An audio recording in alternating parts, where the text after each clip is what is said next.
prepared. I have prepared a small clip just to highlight the problems that we're faced with and how we got into this mess, how we got into this situation.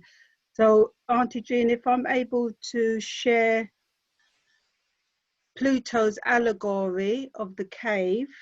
Yes, you've got. This goes some way to explain the situation, the current situation that we're in.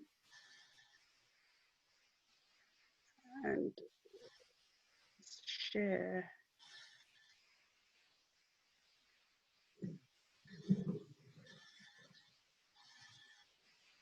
There we go. So bear with me. Is that sharing? No sound. No sound. There's no sound. So if you go back in and press the computer sound and also press the optimize screen, you should be able to get the sound. Okay. Go back in. Stop sharing. I'll go back into share. That's it. Okay. I've got it.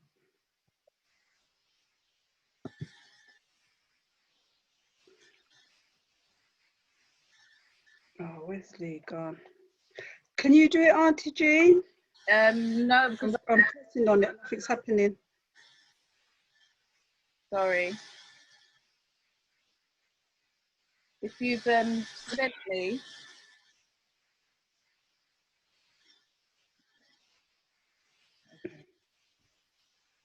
No, what is it you like to share? What have you got? It's a video. It's a short clip.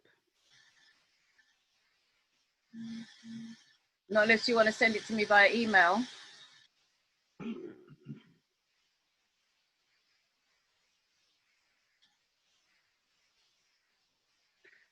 Try again. You can send it to me via email. Is there sound? I can't see anything. The screen's not shared.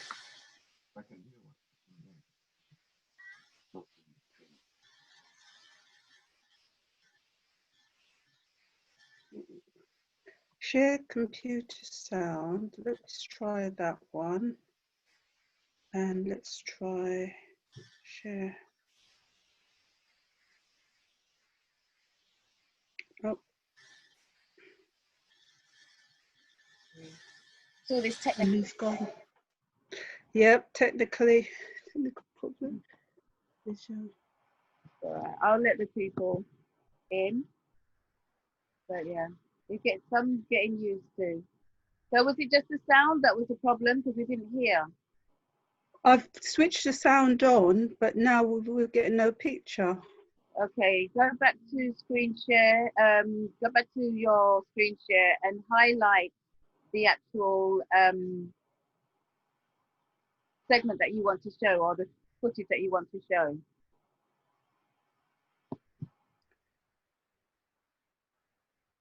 That's it.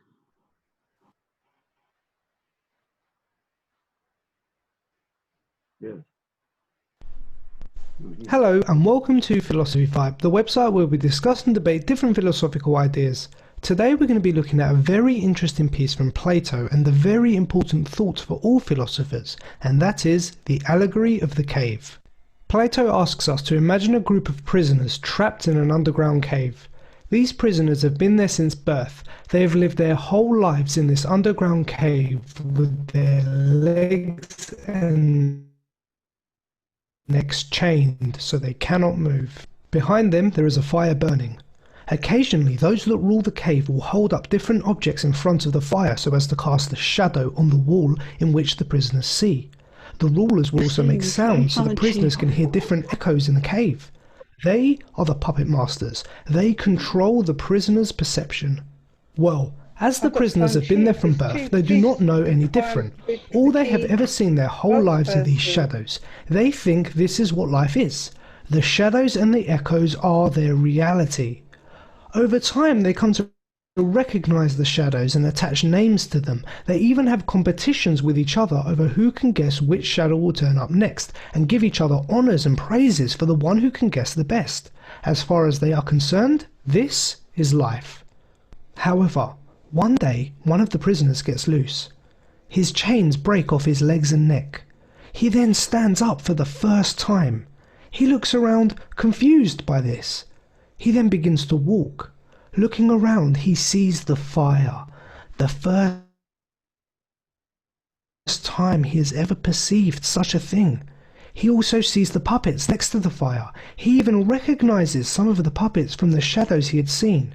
And now he has realized the shadows must have come from the puppet. And in fact, it is this puppet that is the greater reality. The prisoner then carries on walking and walks out of the cave. Immediately the sun burns his eyes, causing him discomfort, so he shields them. But gradually his eyes begin to adjust. He opens them up and he sees the world for the very first time. He sees the sun, the trees, the animals, everything around him. He realizes that up until now he did not know what the true reality was. The shadows were just images of the greater reality. There is so much more to life than what he had been perceiving. Now the freed man is having a great time and is so thankful he has seen the truth and the real world. But he then remembers the other prisoners, the people that he had spent his whole life with. He pities them as they are just ignorant of the real world, ignorant of the truth. After all, there is a greater reality than that in which they perceive. So, the freed prisoner returns to the cave in order to enlighten his friends, but they just cannot understand what he's saying. He tries to explain to them of the greater reality, but they cannot begin to comprehend. This is the only life that they know, and they cannot understand anything else. They then notice the freed prisoner's eyes have changed from being exposed to the sun, and because of this he struggles with seeing and guessing the shadows. They laugh at him and all agree that leaving the cave is a waste of time. They then threaten to kill anyone else who dares leave the cave. So then, what does this cave mean? What does this allegory represent? Let's look at it. I think the cave is a symbol of our lives. It shows that we base truths on what we see and what we hear in front of us, not really knowing what the truth is. Our reality could just be mere shadows of something bigger, something greater. Correct. Just like the prisoners who only ever saw the shadows, they believed this was life, an ignorant and an unintelligent group. So, what about the competitions Plato mentions? Well, the competitions the prisoners had and the honours they gave themselves represents the idea that those who understand the empirical world around them become the leaders. But in the greater scheme of things, these honours are meaningless, as the world they are perceiving is a lesser reality. Yes, knowledge and truth is better than being the master of force. I agree. So then, this brings us to the prisoner who escapes. This person represents the philosopher, the one who seeks to find knowledge outside of the cave, the one who knows that what they perceive in the cave is not the whole reality, but there is a greater reality to be discovered, a greater life than the one our senses immediately perceives. Yes, I can see that. Then the prisoner returned to the cave, back into the darkness, literally and metaphorically. He had seen the greater reality, why did he want to go back? The reason the prisoner returned was to enlighten the others, as this is what the enlightened should do, try and spread the truth and get people to see the actual reality. But as we saw, the prisoners could not understand what they had not experienced. They ridiculed the idea of leaving the cave and wanted to punish those who tried. Yes, they did. This is representative of people being dismissive and even afraid of what they do not understand. They cannot comprehend the ideas and are afraid of philosophical truths. They would rather no one ever knew the truth than to change the lives they have. Throughout history, many great men have been imprisoned and even killed because of speaking the truth and trying to enlighten people. Even Plato's teacher, Socrates. We can see Plato's allegory of the cave draws frighteningly similar characteristics to our everyday world. So then, look around you. Think about your world, your life. Are you not just a prisoner now, living the only life you know, perceiving that which is immediately in front of you? Is your reality maybe just shadows of an even greater reality? Are you even able to comprehend anything greater? Are you prepared to explore outside this cave?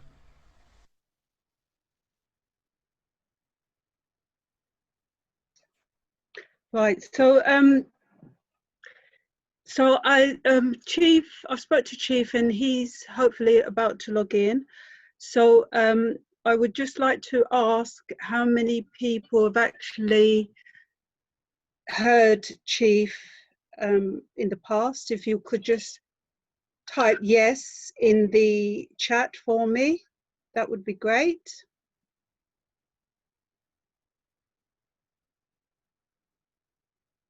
Sorry, Chief has just joined. He's just joining us now. But has anybody, as Sister Dawn said, anybody listened to Chief Montana?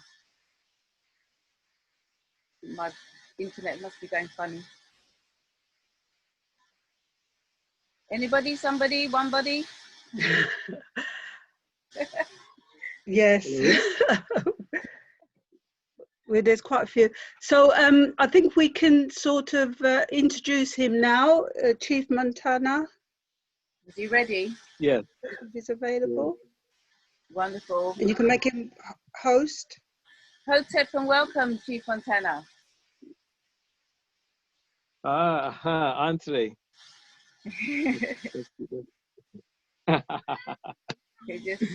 Welcome. How are you doing today? We're good, we're good, we're good. We can see, because you've got the sun behind you, it's kind of shadows. Okay, give me 1 second. Let me see. Let me change positions. Is it possible to have the sun in front of you?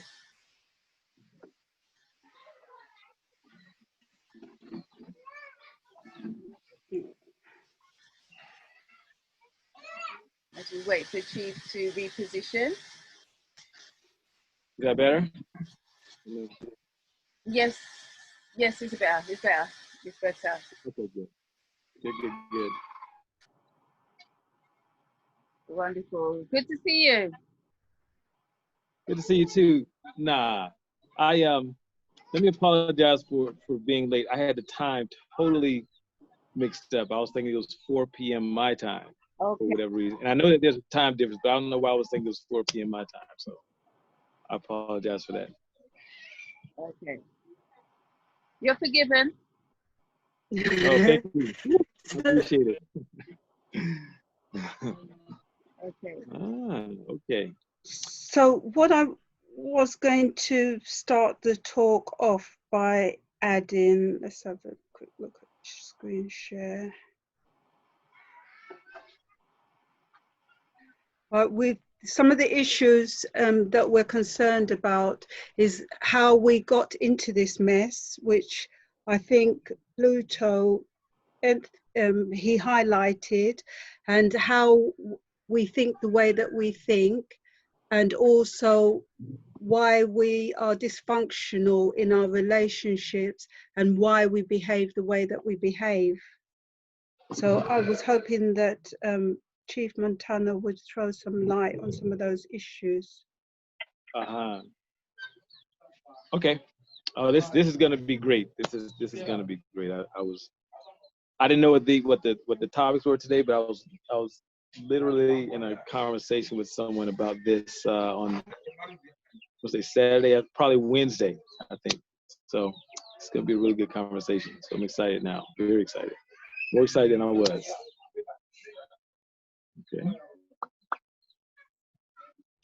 Okay. So you are ready for me to start? Yeah. If you'd like to ask the question one, it might be easier. Dawn. Yeah, the first question was, I can't go back to my sheet right now, but why are we in the state that we're in?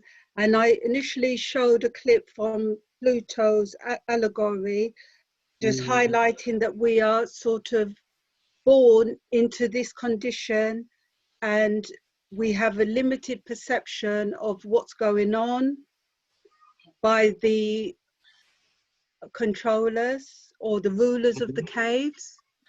And then one of the prisoners actually set himself free and went out into the light. He saw the deception that was played by, you know, all of the puppets. And then all the shadows, and then he had his eyes opened when he went out into the light and saw the real world, well, his new perception of the new world. And to a lot of extent, it reminds me of us and the current situations that we're in today, that we're just living the day, you know, like with what's presented to us, like robots. Yes. Okay, so let me start. I'm going to tell you what I know, and based on my experience. So before I even got into tradition,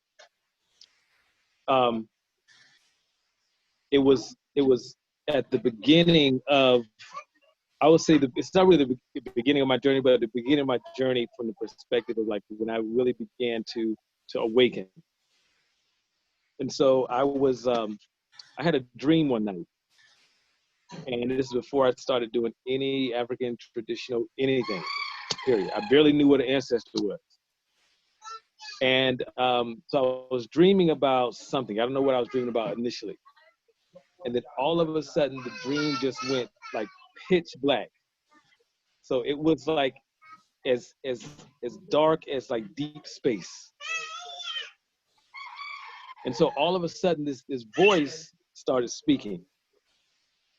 And the voice said, "Your people only have a little bit longer to suffer." And so I was in a lucid state, so I was very aware of what was going on. I knew I was asleep. So it was strange. So I asked, "Who are you?" And the voice said, "I am Oshun." And then I asked, "What happened? Like, why are we suffering?"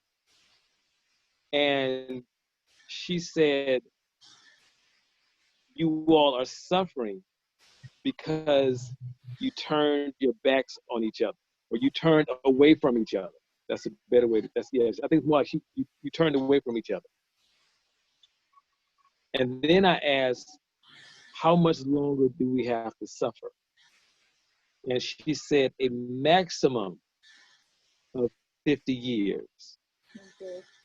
However, it could be shorter than 50." When she said that, I started seeing like 10 and 15. I started seeing those numbers. So it's like it could be 10 to 15 years, or it could be 50 years. And it depends upon what we do between the time I had that dream, which is about 5 years ago or so, and 50 years from there, or 45 years from now.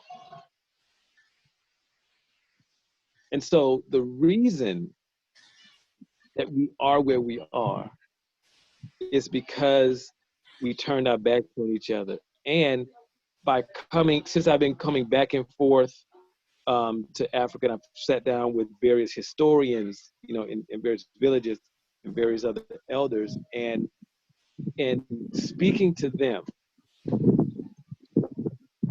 they said it was our arrogance which caused us to fall. If I tie that into the dream, it's our arrogance that caused us to turn away from each other, or turn our backs on each other. So that is at the root of why we fail. We haven't just awakened within the last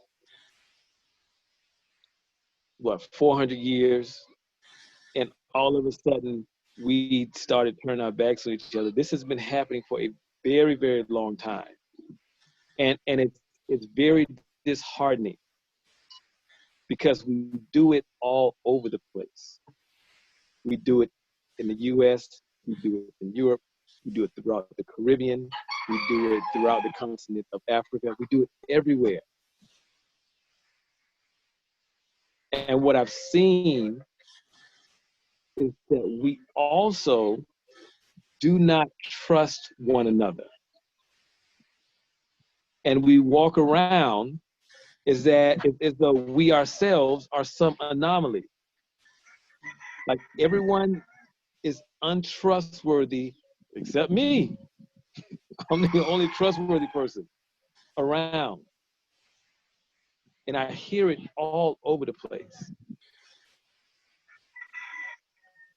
And we have to understand that our condition is enhanced because we're under a spell also. But we have to understand that we're under a spell. And until we understand our condition, we will continue to be in this condition. Because who else in the world dislikes each other the way that we do? That's odd. That's the oddest thing in the world. And we will stand and we'll do collaborations together. And I'm not saying not individually, but as a whole collective. We do all these things together, and the interesting thing is we know that we all should be working together. However, Could I just add there, for those that don't know, and it's their first time here today, that we practice a tradition called Kali. If you could explain something more about that. Yes. So, Kali is a traditional African system, spiritual system, and it is in northern Ghana. And the word Kali just means tradition. That's all it means. It means nothing else, nothing fancy. It just means tradition. That's all the word means. And it is practiced by the Dagbonli people in northern Ghana, in the Dagbon Kingdom. And that kingdom is still fully intact. It's one of the kingdoms on the continent that's still fully intact because it's one of the few kingdoms that was never defeated by Europeans. Matter of fact, there's a peace treaty that's signed and that's still active today because Europeans were never able to defeat the Dagbon Kingdom at all. And so that's where Kali originates. And actually, I'm in northern Ghana now, so I'm in Tamale, where the Dagbon Kingdom is located. So I'm there now, and I've been here since March the 3rd or 4th, something like that. And I haven't been able to leave because of the pandemic. But I'm not complaining about that at all. Trust me, I am not. Also, Chief, could you explain to the audience about some of the courses that you're running and how we can benefit from the divination or the dream interpretation courses that you run? Oh, absolutely. So I run a program. It's called ARC, which stands for Ancestral Renewal and Communication. And the purpose of it is to realign or to reconnect each individual with their ancestors, to reconnect them with tradition. Because our ancestors are at the core, they're at the root of our existence. We stand on their shoulders. And we have to understand that we ourselves are ancestors who happen to be living in this lifetime in this animated form right now. And at some point we will return and we'll be ancestors again. So what I teach is how to connect, how to communicate with your ancestors, how to clean up your bloodline. I promise you, if you are someone, especially if you are in the diaspora, on the continent too, because I see it here as well. I promise you that there are things in your bloodline that need to be cleaned up. And so we began to go to work on that. We began the process of having you to return to your true nature. And your true nature is who you were born into this world as. Everyone was born into this world as something. But somewhere along the way, we forgot. And we became what someone else told us that we were. And we took that on as true. There are very few people who actually exist in their true nature. And so we begin the process of returning you to your true nature. We begin the process of restoring and returning your family back to its greatness, whatever that greatness is. And the greatness of one family is definitely not the greatness of the other, of another family.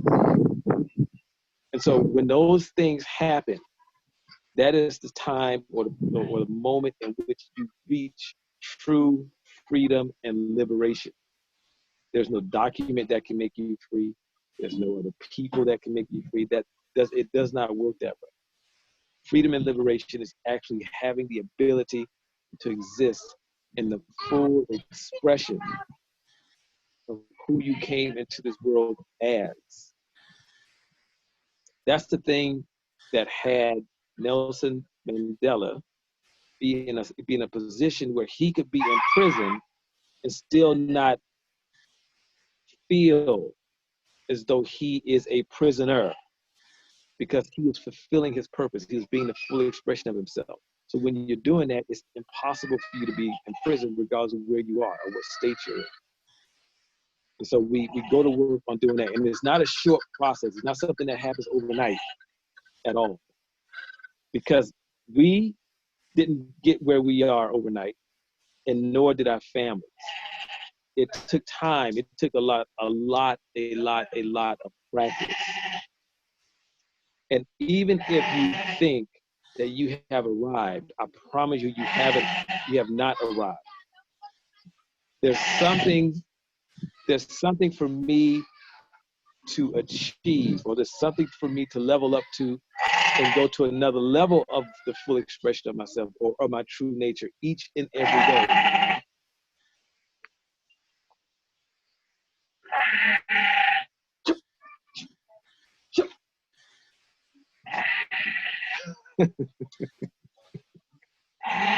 Excuse me.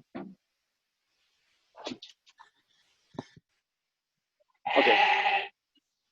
I have no clue why. Like, it could be quiet outside. It was quiet when I walked out. And the moment I start, animals come around, all these things that start to happen. It's the funniest thing in the world. The birds, you name it. It all happens. And could I ask you, because everybody, I know it, well, I'm speaking for myself, but most people are concerned about finances. That's all they want to hear is money.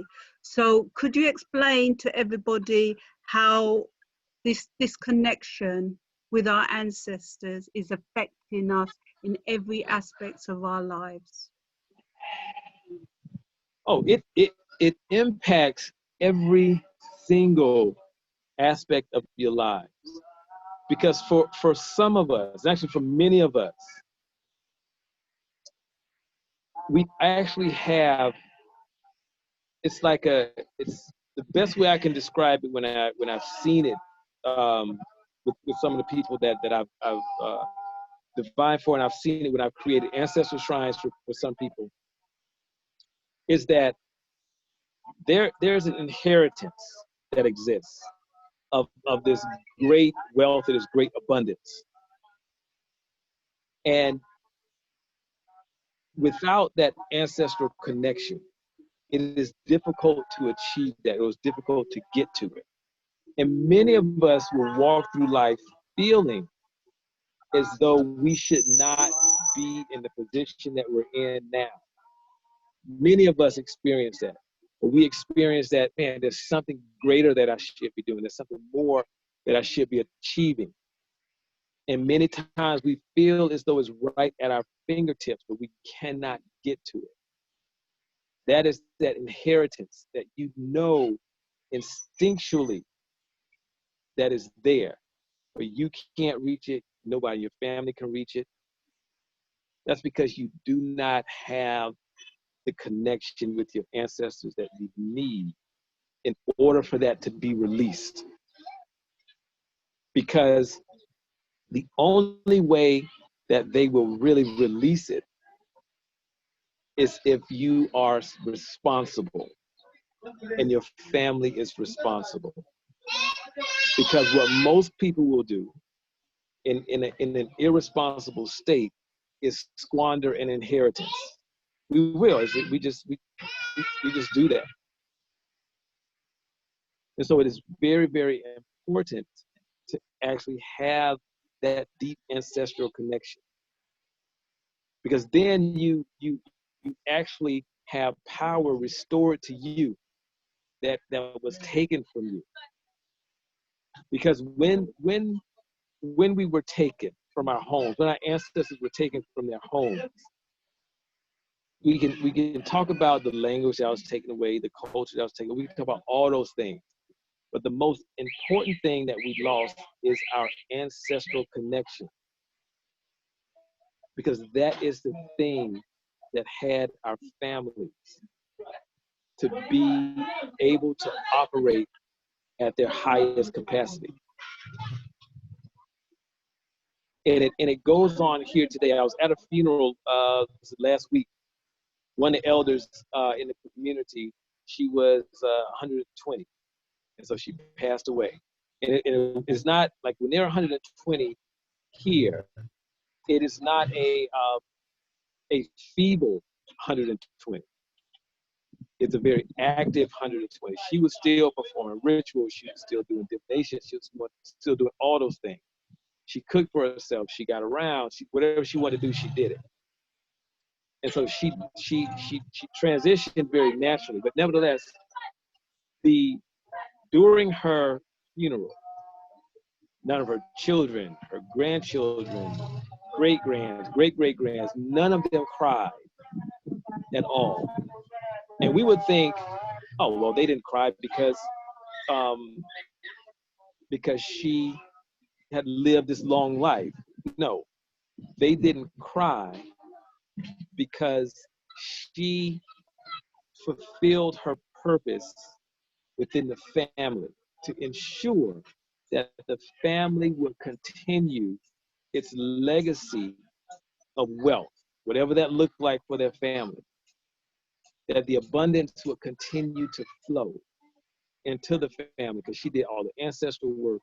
She did all the what we call yaras. Those are like personal rituals. She did all of the major rituals. She did all of the things that were required of her to ensure that their family legacy continued, that the abundance continued to flow in the family, that their inheritance would never be lost. And so that's why it's so important to have that connection. So, so I hope all that made sense. I know I've said a lot. I know I've said a whole lot. But could you explain a bit more about the shrines and their purpose?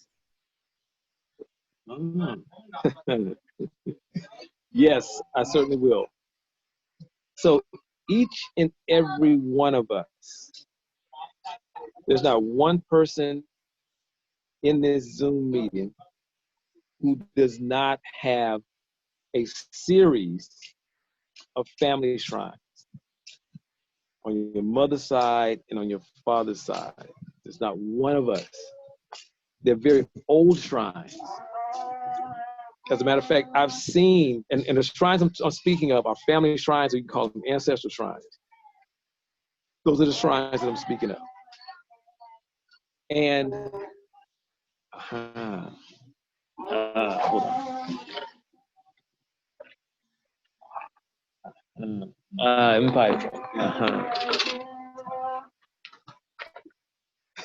Sorry about that. I told you it's 1,001 interruptions when I come outside.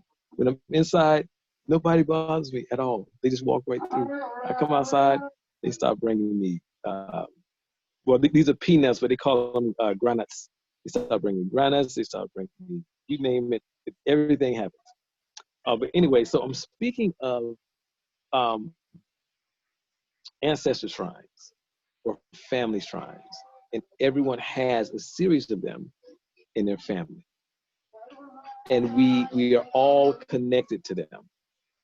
I have seen an ancestral shrine of a friend of mine here in Tamale. His family like has no clue how old it is. He said that, you know, it's at least 500 years old. And there's always a keeper of the shrine. And the keeper of the shrine is the person who maintains the shrine. It's the person who does all of the rituals for the family to make sure that the family is always on the right course.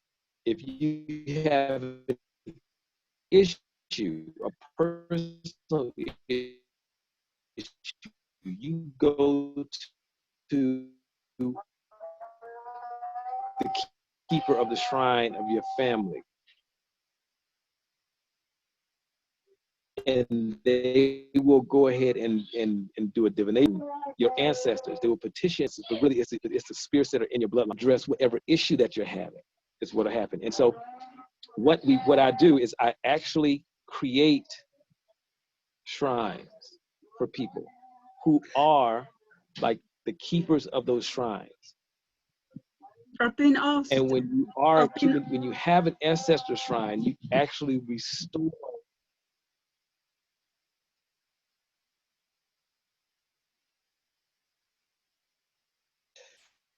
Right, whilst we wait for Chief Montana to log back in, we were posed with a question: how are we connected to the shrine? Did you want to talk more about that, Latoya?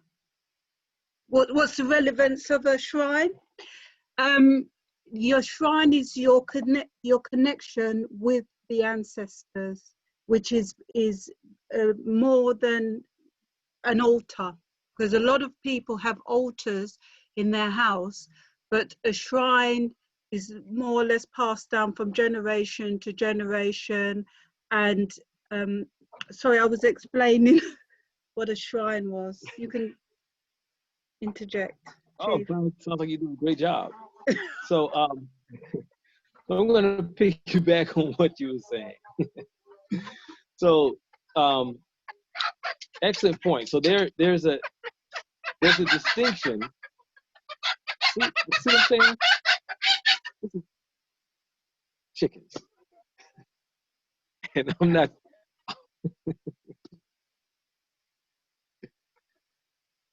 These animals are funny, but nevertheless. So I'm gonna explain really quick. I'm gonna piggyback on what you were saying. Like there's a distinction between an altar and a shrine, and many times in the West we will confuse the two, and we will say, "Oh, I'm creating a shrine," but really you're creating an altar. And so I'll give you the distinction. An altar is a space that is created to primarily give reverence to your ancestors. And that's why you will put candles and pictures and other artifacts from ancestors on the shrine. And you can go, actually on the altar, you can go on the internet, YouTube, or anywhere, and you can actually look at a video, or you can download a document from some other source with instructions on how to create an altar. And altars are very powerful and they're very effective. However, there's a shrine, and a shrine is a communication device between this world and the other world. It's like a home base for your ancestors. And in order to create a shrine, there's a specific ritual that is performed over that shrine. There's a recipe. So there's specific items that go into the shrine in order to help activate the shrine. And all of these items that go into the shrine are items from nature. They're natural materials, natural items. And so when creating the shrine, these are shrines that I create. There's 3 different phases.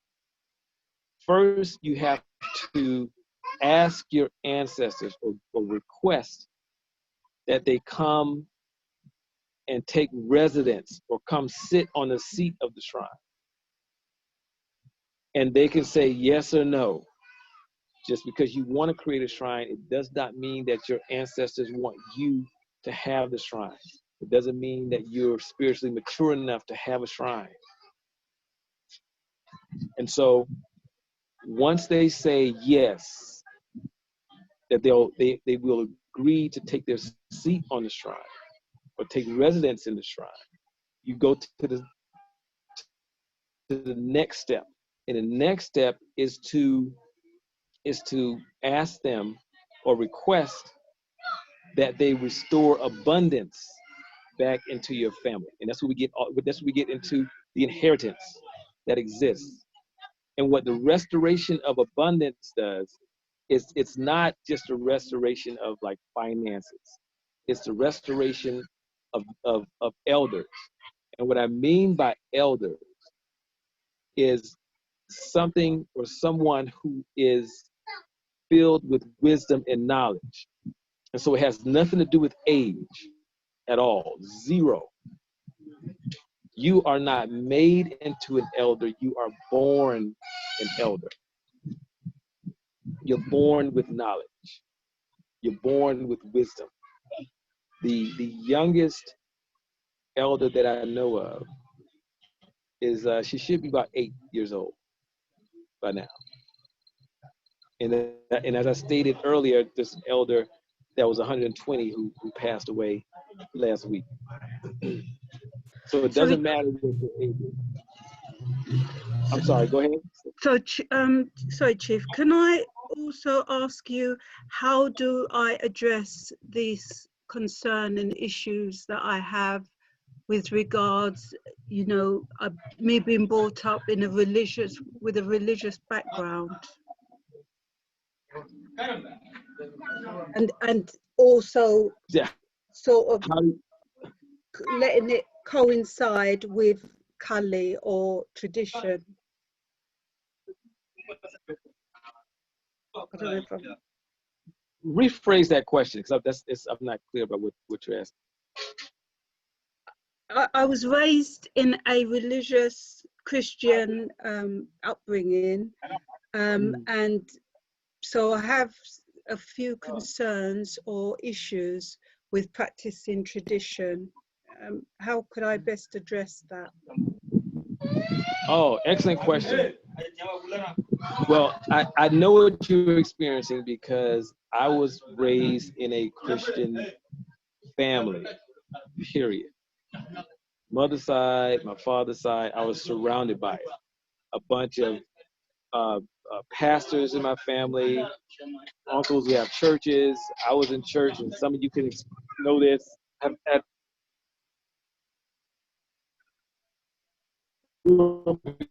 experiencing what I'm going to say. 7 days a week, 24 hours a day. Like, that's how I grew up, like that.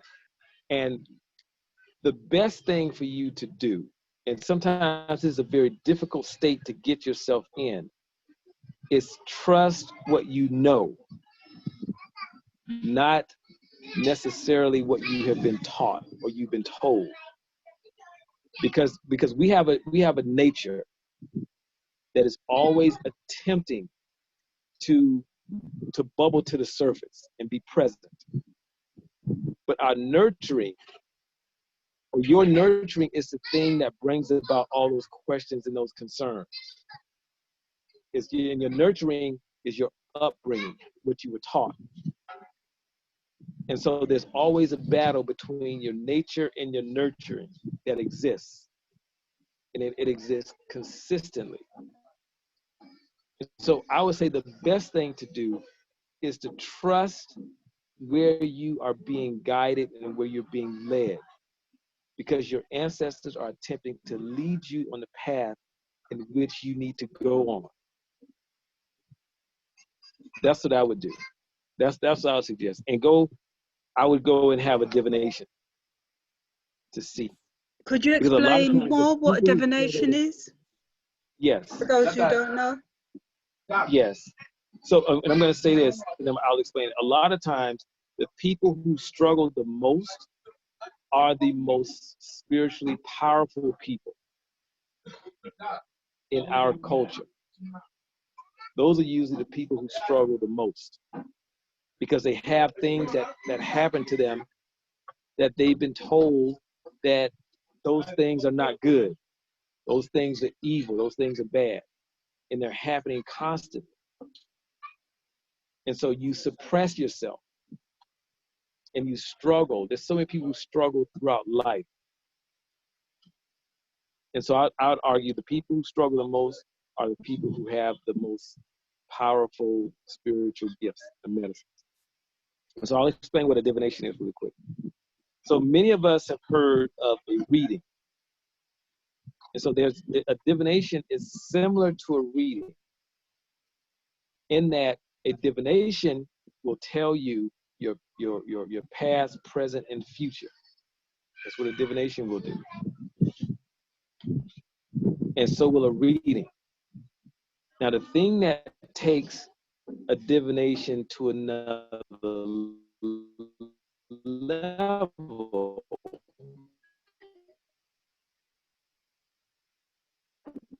is that a divination is 100% spiritualization, right? Between that diviner, between the diviner and his ancestors, between the diviner and the ancestors of the person who they're divining for. And so there's all these conversations taking place, giving the diviner information about the person that they're divining for. And another distinguishing factor is that with a divination, whatever you are dealing with in life, there is always going to be some resolution to that thing, whatever it is. And what you're dealing with could be something favorable or it could be something unfavorable. For example, if someone comes to me for a divination and I see that there is an automobile accident that is pending, it's coming. I can't just say, be careful, you're going to be in an automobile accident. I have to tell you how to avoid that accident or have the accident have a minimal impact on you. Because sometimes things happen and they're happening not for us, they're happening for someone else. So if it's a situation where you have to be, for example, in an accident, then we'll minimize the impact on you. Or if you're dealing with something very favorable in life, such as, you're up for a job promotion or something like that, then there is a prescription that I can give you so that you are able to maximize the benefits of that promotion, which means give you the highest salary that they're looking to give. Maximize all the benefits that are being offered, within that job promotion, so that you can be successful. So that's basically what a divination is in a nutshell. Here in the West, or especially the UK, we're watching movies about voodoo and witchcraft and all of that. If you can sort of throw some light on these practices and, throw some light, basically, that would be great. So I'll say this. 95% of what you see in a movie around voodoo or any type of African traditional system is a lie. It's only 5% truth. And that 5% truth is, yes, there are rituals done, and yes, there are divinations done. That's the truth. All the other stuff is not true. when you see a voodoo doll, for example, I wish I were home. I could actually show you what a traditional quote unquote, where they got the whole concept of a voodoo doll comes from. And those tools were used for healing. So for example, if you had issues in your stomach, you had abdominal issues. No. So if you had issues in your abdominal area, then you would go see an elder, and that elder would perform. One second. Okay, that particular elder would perform a ritual over that particular doll. So for the sake of argument, let's say doll, because it doesn't even look like a doll, but we'll say doll. And they would take pins, and they would stick the pins in the abdominal area, because that doll would represent you. And they would stick pins in the abdominal area of the doll in order to heal you.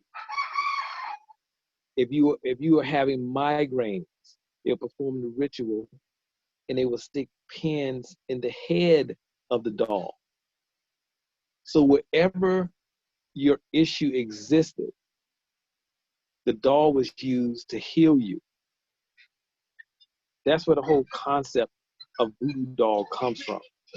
But when you see it in the movies, they're putting fire under the feet, which I always laugh when I see this, putting fire under the feet of some doll, and somebody's tap dancing because their feet are burning. And it's always the funniest thing to me when I see it, but it's misleading people, because tradition itself is used for the healing of community, or say Vodun or Kali, or whatever the traditional system is. It is used for the healing of community. That's what it's used for. Now, I'm gonna be very clear. I don't want to create like this fantasy about it. There are people who actually use tradition in a way that is unfavorable. So there are people who actually do that. And we, in my tradition, we call them Bukpanama and Sunama. So Bukpanama is a male, and Sunama is the female. And so they're classified, the only English translation they have is a witch or wizard. So the Sunama is a witch, and the Bukpanama is a wizard. That's why I tell my friends who live in the diaspora, do not come to the continent saying that you are a witch, because the English translation they have is someone who does bad things against people. That's the translation. So do not come here saying I'm a witch. I know in the diaspora we like to say, oh, I'm a witch, that blah, blah, blah. No, don't do that, because it's not going to work out for you at the end of the day. Just won't. Do have people like that. You certainly do. But they don't walk around like they're blended into society, and they don't walk around. And some of them are very nice. You meet them, and they're very nice people. I've met some before. And what I mean by doing bad things against people is they don't just go and sit and intentionally do bad things to kind of pick people randomly. If someone wants something done bad to someone, you will go, you will not come to any of my elders. You will go and see a Bukpanama or Sunama in order to have that done, and they will do it. And there are, in the spirits that they hold will actually do that. Because even within the spiritual realm, you have spirits that will not do anything to initiate harming someone. They'll protect you, but they will not initiate harming anyone. You have spirits who don't care. They will do anything to anyone. They can care less. They just don't. And you have those spirits who are in the middle, who will actually do favorable things and they will do unfavorable things. So those are kind of the three classifications that you'll have. Okay. And so what you see on television is not true. Our tradition, for the most part, and I'll say about 90-something% of it, you find Sunamas and Bukpanamas, you find them, they're not all over the place, but they do exist. And they will do those things. Like if somebody's jealous of someone or something like that, or someone is someone else's rival, and they may be in competition with them, and the other person's business might be doing a lot better, then you'll go and see one of those elders to bring that person's business down and have your business thrive. And so that's why you go to see them. But if you go to like any other traditional elder, they're going to tell you to get out. They're going to tell you to leave. Matter of fact, you can't even walk. You can't get into their home or into their shrine room without them knowing.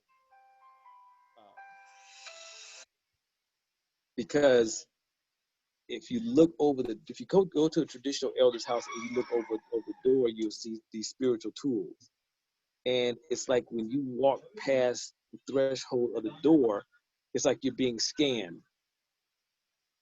And those spirits who are scanning you as you walk through the door, they will convey to the elder exactly who you are and what your intentions are. And if you have ill intentions, the elder will ask you to leave. No, the elder will ask you why you're here. They already know. And then if you lie, they're going to ask you to leave. Well, either way, you're going to have to leave. They're going to tell you, we're not going to do that. They already know what you're going to do.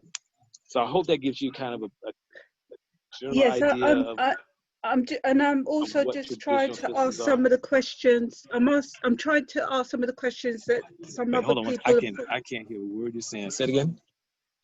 I'm going to ask you some of the questions that other people have put to me to ask you before I throw the floor open to questions and answers. But if you can just give us more of an idea of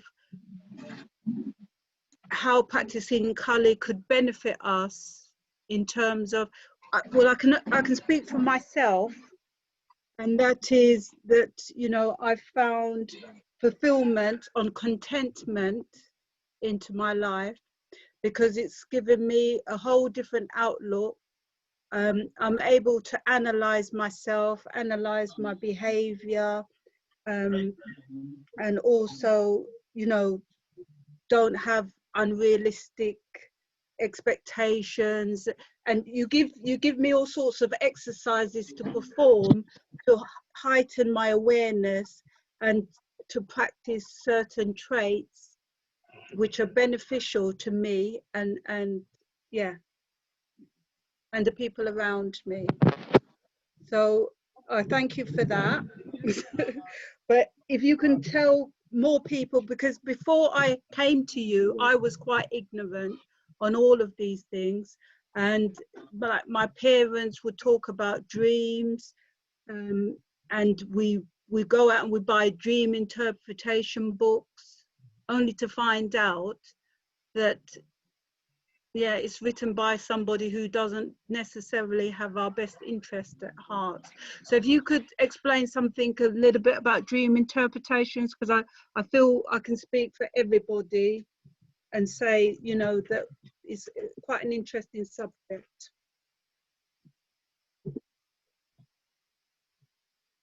Yeah.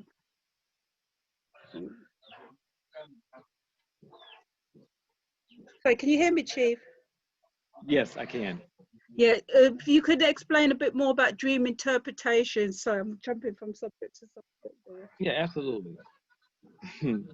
So, dream interpretation from a traditional perspective, So it doesn't necessarily have a lot to do with symbolizations, like symbols.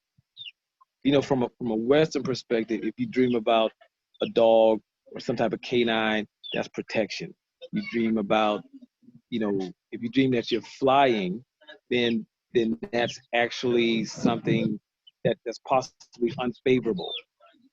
Or whatever you're dreaming about, then you can always go to a source and find out the interpretation of the dream. But from a traditional perspective, dreams are like this vast universe. That's the way I can describe that. And just because you dream about a dog, it doesn't mean that there's something to do with protection. You're actually able to divine and find out and have spirit to tell you exactly what this dream means.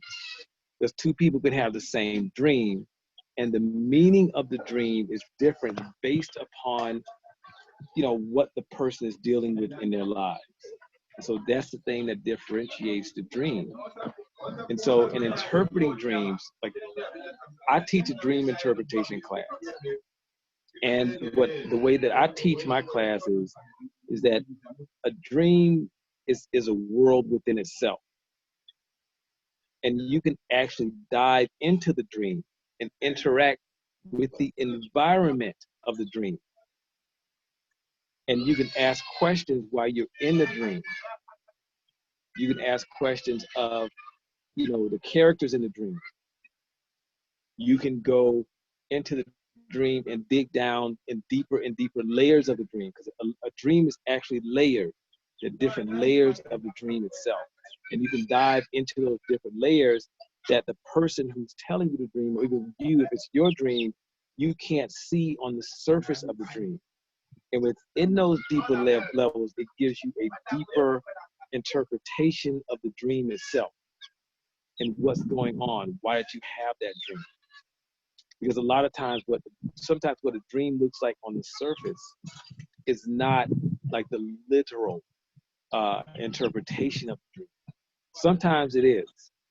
So I'm not going to say it's never that. Sometimes it is a literal interpretation of the dream, but you need to learn how to distinguish a dream between a dream that is literal and a dream that actually has a deeper meaning that you need to pull out of the dream itself. And so I wouldn't necessarily advise going out to buy a book. In the books, I'm not saying the other literature about dreams, I'm not saying it's totally invalid. I would never say that. But I would argue that you're only getting a very small percentage of what the dream is actually attempting to tell you or to convey to you. And it's not, you're not getting the full comprehensive understanding of the dream itself. So yeah. I've been asked, what if you don't remember your dreams? I teach you how to remember a dream. There's not an instance where you really can't remember the dream. You may not be able to remember the dream, but I could teach you how to recall the dream. Because remember, a dream is a world itself. Even if you only remember a small portion of the dream, it can be interpreted. Because within my dream interpretation class, I teach how to have the person who comes to you and they're saying, you know, I can't remember my dreams. You can tell them to go to a certain day, like a Tuesday. I'm making this up. Tell them to go to a Tuesday. Tell them to relax. Oh, 1 second. Oh, I'm on a call.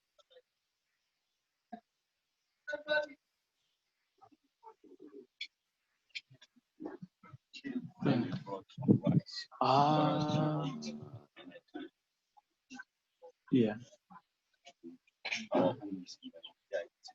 Okay. I'll get some as soon as I get done. Okay, tell them. Okay.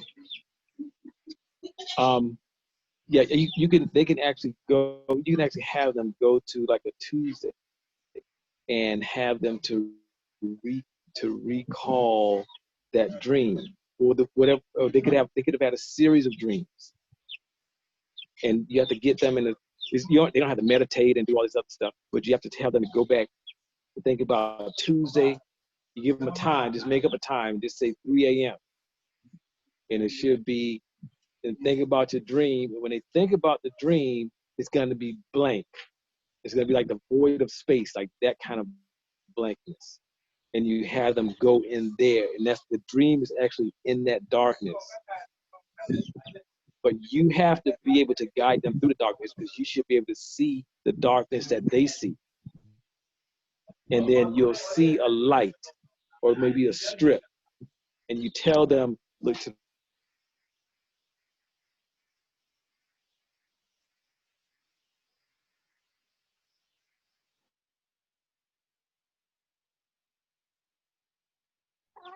okay, sorry about that. So you'll see a light or a strip, and you tell them to go to the light.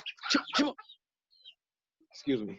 You tell them to go to the light and enter that little light. Or it'll be like a dot or maybe a strip. And when they enter that, they will literally enter into a world. But you have to be like in sync with where they are so you can guide them through the process. So I teach you how to do that. So it's never, you may not be able to remember your dreams, but you can recall your dreams. You can definitely do that. That's for certain.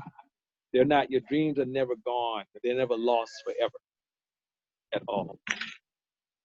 And you can literally pick any date. I haven't gone back like far, like 20 years to a certain date and see if I recall a dream, because most people, it's only like a week or so. So I have never attempted to go back like 20 years or something to do it, but I know for certain you can do that, within a week or so. I do that I've done that all the time, a lot. So yeah. So I understand that you are remembering your dreams, and well, I'll give you something really quick. This is something that may help you remember your dreams, because there may be something else going on which has you not to remember your dreams. Go out and purchase a new bowl, and it's to be a bowl made out of natural material, okay? And get some water, and you want to have some type of purified water, filtered water, spring water is fine, alkaline water, anything except, city punch. And what I call city punch is water out of the faucet, not water directly out of the faucet. Put the water in the bowl, and you want to speak over the bowl of water. This is before you go to bed. And you want to say that you need to remember your dreams. And you tell your ancestors that when you remember your dreams, you will give them some liquor. And if you are a woman, anything. So once you tell them that, you take the bowl and you either sit somewhere at the head of your bed. It could be on the nightstand. If you can sit it above your head, that's perfect. That's a perfect place for it to be. But if you don't have a headboard that will support you putting the bowl above your head while you're sleeping, you can sit it on the nightstand, or you can sit it on the floor at the head of your bed. Anywhere at the head of your bed is fine. And then you go to bed. If you're a woman, you want to do that 4 nights in a row. If you're a man, you want to do it 3 nights in a row. Because traditionally, 4 is the number for women, 3 is the number for men, and 7 is the number for completion, for wholeness.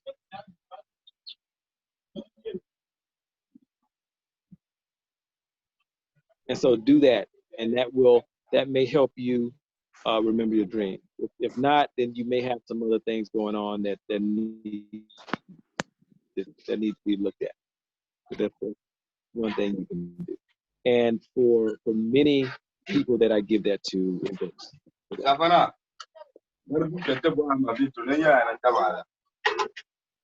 Okay. So how can I I think they find my life's purpose? yes. The Sister Corey put her hand up for a question. Oh, sorry, yeah. Sorry, go ahead, Corinne. She's going to get a pad All right, and pen. Okay. Okay. Okay. Ask your question, Dawn, Sister Dawn. How do I find my life's purpose? Or are there any hints to what my life's purpose is? That's a better question. Absolutely. So I'll answer both. A, you find your life purpose by, I would suggest having a divination. That's the thing I would suggest doing. Have a divination, and the divination will point you in the direction of your life purpose. Now, when you find out your life purpose,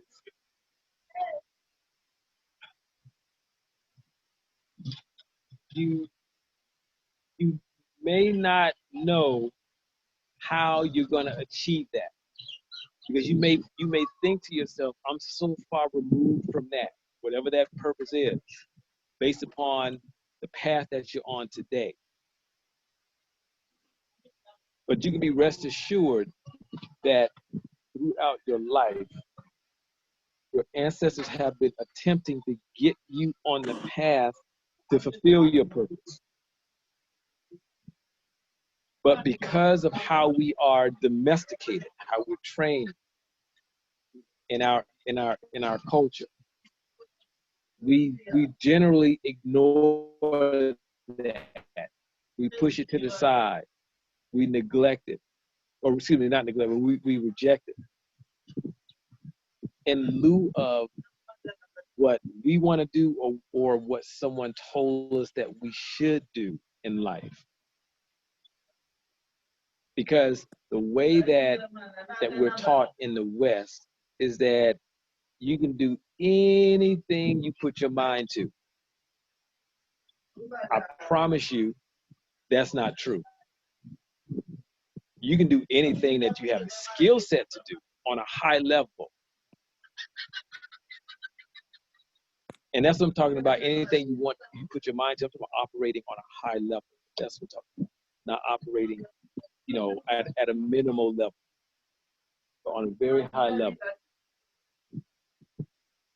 And so we're tricked into believing that way. I would never, ever, whenever I have children, I would never teach them that they can do whatever they want to do. I will look to see what are their skill sets.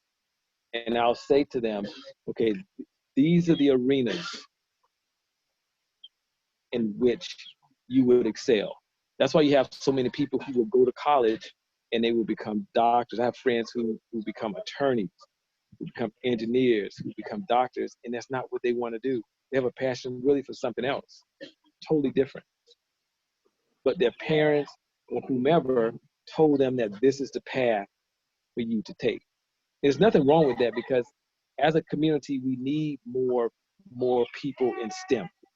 So I'm a huge advocate of encouraging our children to go into the sciences, especially, but not have them be stuck there.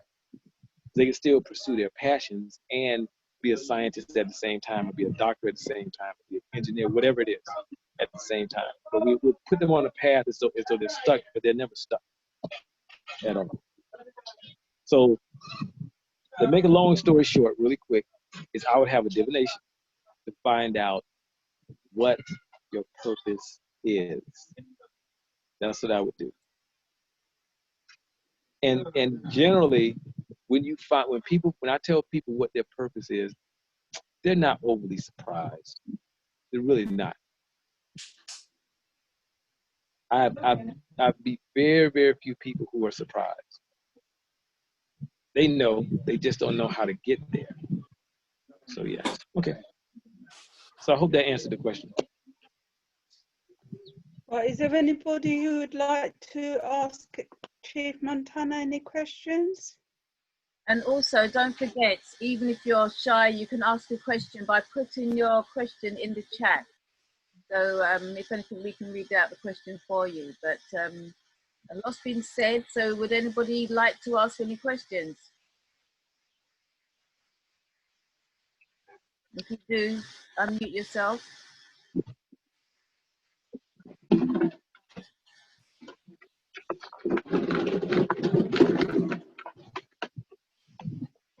No questions? Yeah, there's questions on here. I just need to scroll down.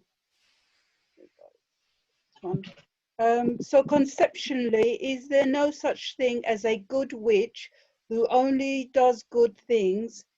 And is there a difference between what is seen as a ritual and a spell?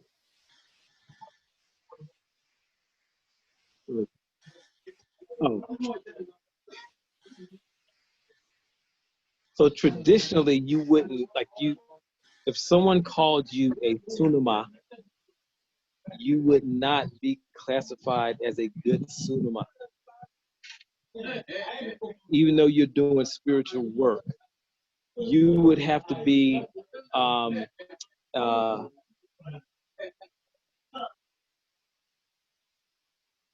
Jinwariba.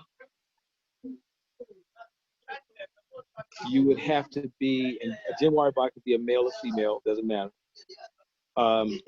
You would have to be a what's the other one? A baga paga is BAGAPAGA. A baga paga. Baga paga is a female elder. That's what it translates into. A female spiritual elder. And you do spiritual work in your work. A baga is a male version of that. Because paga, PAGA, is the word for woman.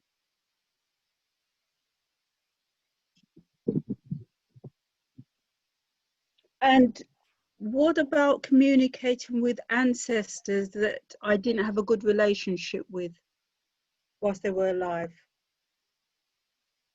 So what happens a lot of times is when we transition, we tend to become a bit wiser when we transition.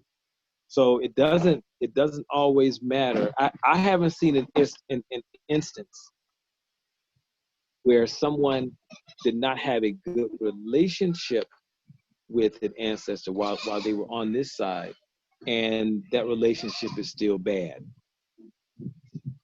Because when we transition, we have a totally different perspective. We don't have the same perspective at all. We're not faced like with the same issues that we're faced with here. We're just not.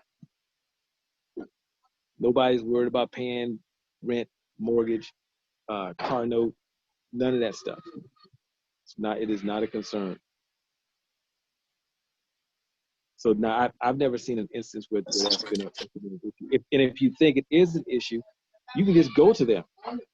Just go to that ancestor and have a conversation with them and say, I know we didn't get along on this side. I want to bury the hatchet. And that's all you have to do. You don't have to do anything special. And just light, 2 white candles. That's it. There's nothing magical, like I said, it's magical, but nothing really magical that you have to do for that one. And how do I have life work for me?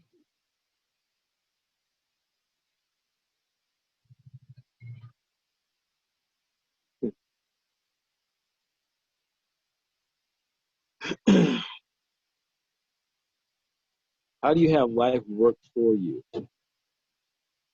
You have a divination done first. That's what I would do.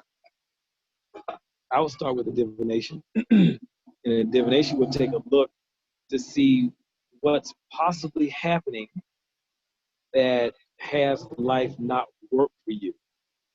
Because I can't, there's not a one size fits all. That's why the self-help industry is a $5 billion a year industry. And if self-help really worked, then self-help, the self-help industry should have gone out of business by now, if it actually worked. Because it's one person telling you this is how you solve your issue, but they're not looking at it from a spiritual perspective, and it's only how they solve their issue. That's what it's based upon. And so I would have a divination to find out what's going on. It could be your star. The star could be in a weakened state. And really quick, your star is, the best interpretation I have of a star is it's like a guardian angel, because a star is a spirit. So your star is like a guardian angel. But it is about 1,000 times more powerful than our concept of a guardian angel. And everyone is born with a star. There's not one person on this Zoom call who does not have a star. But we don't know that we have a star. But within traditions, the star is called something different, depending on the tradition. It has a different name. But it's known that we have a star, and there's a specific ritual performed to actually activate or to empower, or they call it raising your star. Because as life beats us up, it beats our star up. Because our star is steadily defending us and protecting us. But at some point, it gets worn out. It's tired. And it needs to be rejuvenated. But we don't know that. We have no clue. And so in many, many instances, when people have life that's totally not working, their star is probably very damaged. The star is probably in really bad shape. And it just needs to be activated, or it needs to be recharged, is what needs to happen. And then once that happens, once your star is activated and recharged, you can actually at that point wield the power of your star. And when you wield the power of your star, you can command your star to do things, to help you out in life and do whatever you want to command it to do. But your star will not do things that are unfavorable. It will not do it. If you continue to command your star to do unfavorable things, your star will leave you. And then there's a whole nother ritual that needs to be performed to bring your star back to you.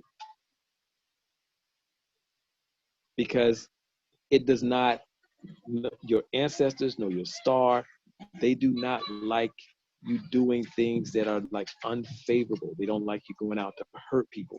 As a matter of fact, most people's stars don't even like conflict at all.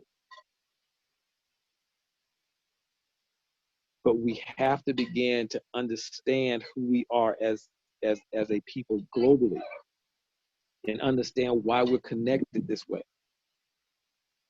and begin to use our strengths. Because if you ask any person on the planet, or any person on the planet, right?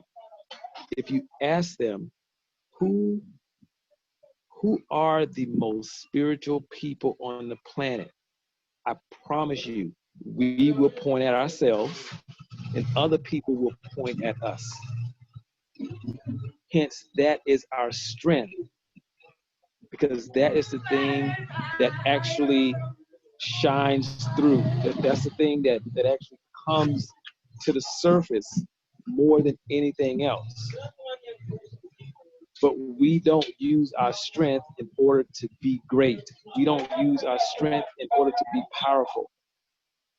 We attempt to use the strength of someone else in order to be powerful, and it makes us weaker because it's not our strength.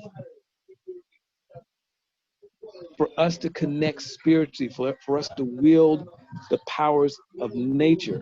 I've literally seen elders wield the powers of nature. And the Bible has nothing on the things that I've seen with my own eyes. If you want to see someone literally walk through a bonfire. Their hair doesn't burn, their clothes don't burn, skin doesn't burn, nothing burns. They'll stand there. They don't just walk through and walk out. They'll just stand there in the fire chilling. Nothing happens. Zero.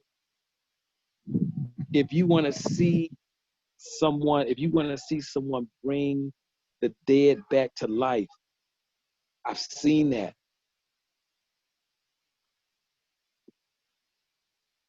One of my elders was demonstrating to me one of the spirits that he actually gave me the spirit that he was giving me. After he gave me the spirit, and I knew what it was for. It could do a lot of other things also.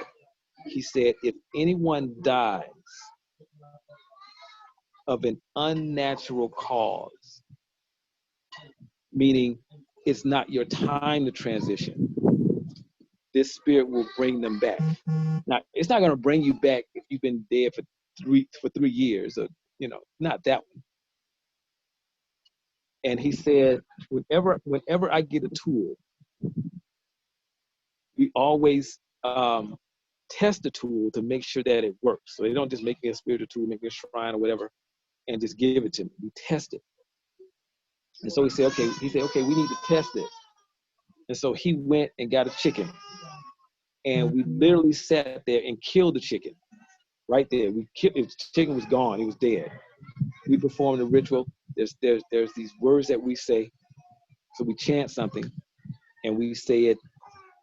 We repeat it 3 times if it's a woman, 4 times if it's a man. Boom, boom, boom. And you once you say it 3 times, you command the spirit to awaken this person. That's basically what you're doing. But you can't say that in English. You have to state. So you have to state that command by speaking this ancient Dagbani language. And a lot of people here don't even know. But once we said that, that chicken jumped up. It jumped up like somebody kind of, if somebody startles you and you wake up, you're like, oh, wait, where was I? What's going on? It jumped up like that. And once it gathered itself, it just started walking around doing what chickens do. That's all it did.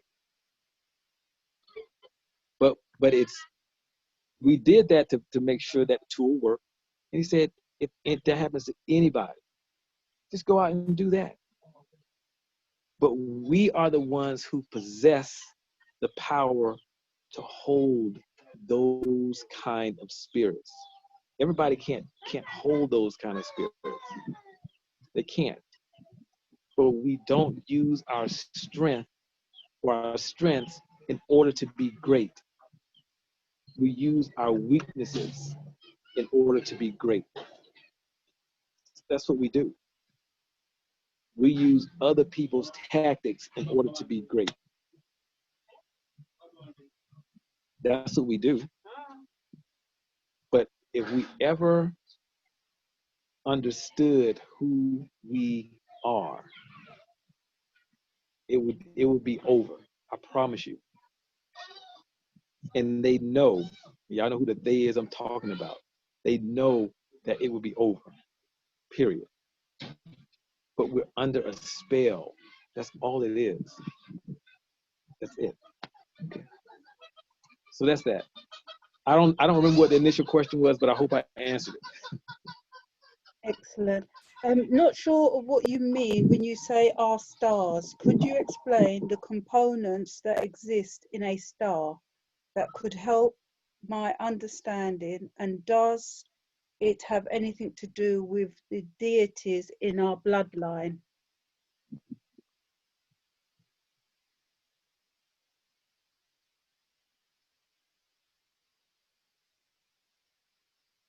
I think in the West we say a star is like your guardian angel, but our star is more powerful than a guardian angel. Correct. So I'll break it down like this. Now, what a star is made of, I have no clue what the star is made of. I don't even think my elders know what a star is made of. We just know that a star is a spirit. And within Kali, the name of your star it's called a Noli Wuni, Noliwuni, Noli Wuni. That is the word for star. And among the pantheon of stars, the most powerful among the pantheon of spirits. That's another way to put that. Among the pantheon of spirits, your star is amongst the most powerful among those pantheon of spirits. And within Kali, that pantheon of spirits are called Alazini, Alazine.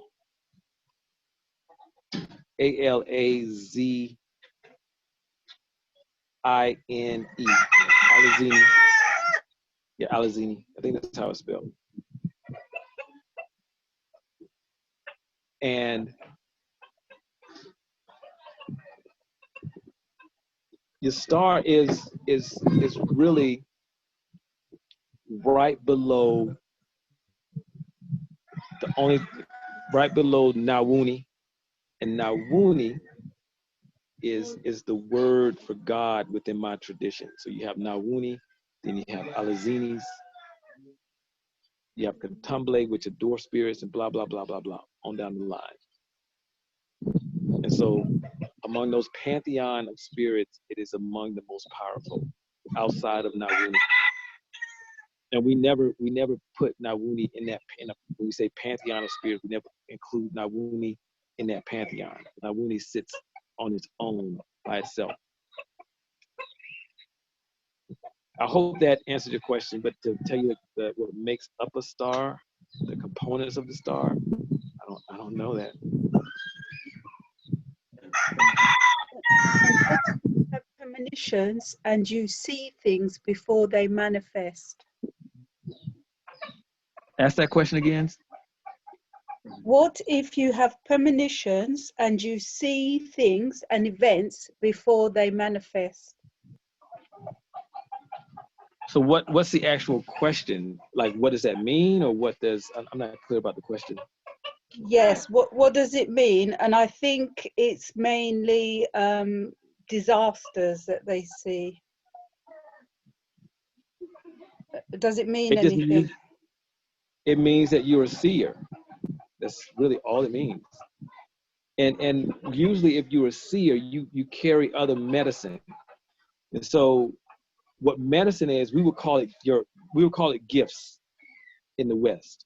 But traditionally it's called medicine because it's used for the benefit, for the healing of communities. What your medicine is used for. And so I'm sure that you carry other very powerful spiritual medicine, because generally people who are seers, there's a lot of other things they can do also that they may not be aware of at all. Right, and yeah, it just means that, like, Can I ask? Can you hear me? You know, with premonitions, it's not only danger that I see though before they happen. It's also I can hear things. So like I might be somewhere and I might say to somebody, "Don't do that," because I've already felt what's going to happen, or I see what's going to happen. It's not always it's not a good timing sometime either.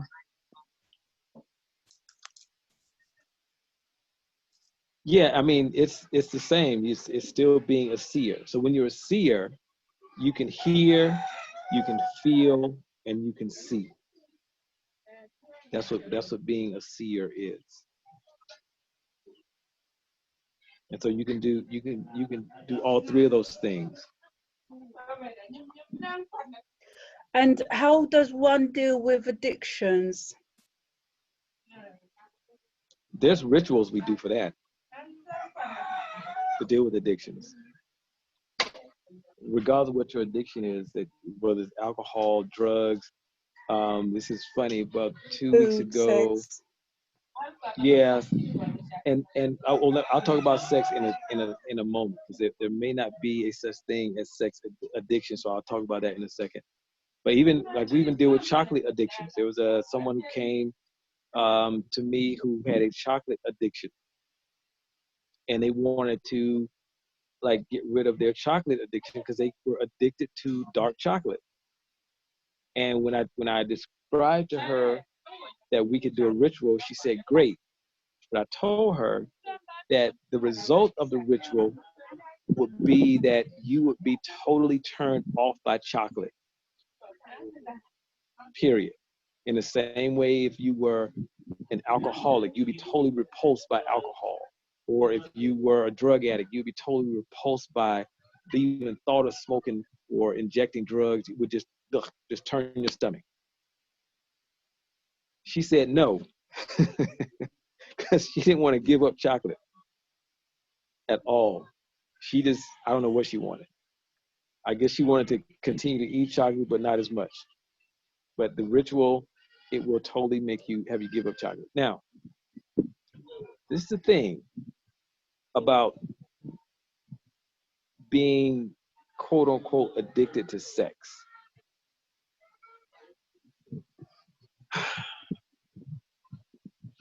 If you think you're addicted to sex, I would strongly suggest that you have a divination done, because there is a probability that you might be married to a jinn, or you might be married to a spirit. Now, I promise you this, you were not invited to the wedding at all, but you're married. And usually they will marry you when you're a child. And then when you become of age, for a woman, it's, when you have your menstrual cycle. For a man, it's like after you have a wet dream, after the first ones. They will start coming to you in your dreams, having sex with you. That's what they do, because they're married to you. And they just been kind of waiting until you become, quote unquote, an adult from their view. And then they'll come to you and they'll start having sex. And they'll come on specific days. If it happens to you, start paying attention. There's a pattern to all of that. It's not random at all. They come on specific days. And they have sex with you because you're their husband or you're their wife. And they can prompt you, or they can influence you to do several things. One of the things that they can influence you to do, because let me back up. These spirits that marry you, they're very jealous. Like, they don't want you to give your heart to anyone at all. So they will actually prompt you or encourage you to go out and just have sex. Because doing that, you'll never give yourself to anyone completely. You just won't do it, because you're driven by your sexual desires. Or what they will do is they will actually tell you, and they'll start telling you this from the time you are a young child. They will begin to tell you that if you're a woman, they'll begin to tell you that you're male. If you're a male, they'll begin to tell you that you're female. And then you'll think like, oh man, all my life I've been homosexual. But the reality is, the spirit that married you has been telling you that. That's the reality of it. And so you will grow up thinking that you are really the opposite sex, because they don't want you to give your heart to the same sex. They don't want that. They want you. And so a lot of people in the diaspora who walk around saying that, oh, I'm LGBTQ, they're really not. They've been encouraged, because they can't make you be that, but they can give you messages to encourage you to participate in whatever behavior. And that happens. I have a student whose son had been saying that he was a girl from the time he was 2. She didn't know what to do with it. Her husband didn't know what to do with that. And, you know, we live in such a overly sensitive society. You know, people say, oh, you shouldn't tell your child that. If they say that they're homosexual at a young age and that's what they really are, you need to promote that and blah, blah, blah, blah, blah, all of that, right? So my elder, he did a divination for that, because I didn't know how to handle that issue. I hadn't been taught that one. And so she had come to Ghana, and doing the divination, we took a look, and he saw that there was a female spirit that liked him. And that's who was telling him that he was a girl. And so we just simply performed a ritual to make her stop. But we didn't want to get rid of her, because this spirit liked him a lot, and she would actually benefit him as he got older. She would bring good fortune into his life as he got older. And so all we did was just make her stop telling him that. And we did the ritual. By the time she got back to the States, he hadn't said that he was a girl in the last 2 years since she came. Has not uttered that at all, period. And it's not, nobody is making you, in tradition, we don't make you be who you're not. The promotion is you need to be the full expression of who you are. And he was, in this instance, he was born heterosexual, but he was being influenced by that spirit to think he was a girl, because he wanted to wear dresses and all this other stuff. And so the only thing my elder said in that ritual was for her to stop telling him that, but for her not to go away and benefit him in the way that she would benefit him as he got older. And that's it. So when it comes down to sex addiction, when it comes down to gender identification, I strongly suggest that people have divinations done to see what is driving that behavior. Because there's something driving that behavior. 9 times out of 10, something is driving. And what other sort of behaviors are driven by these spirits?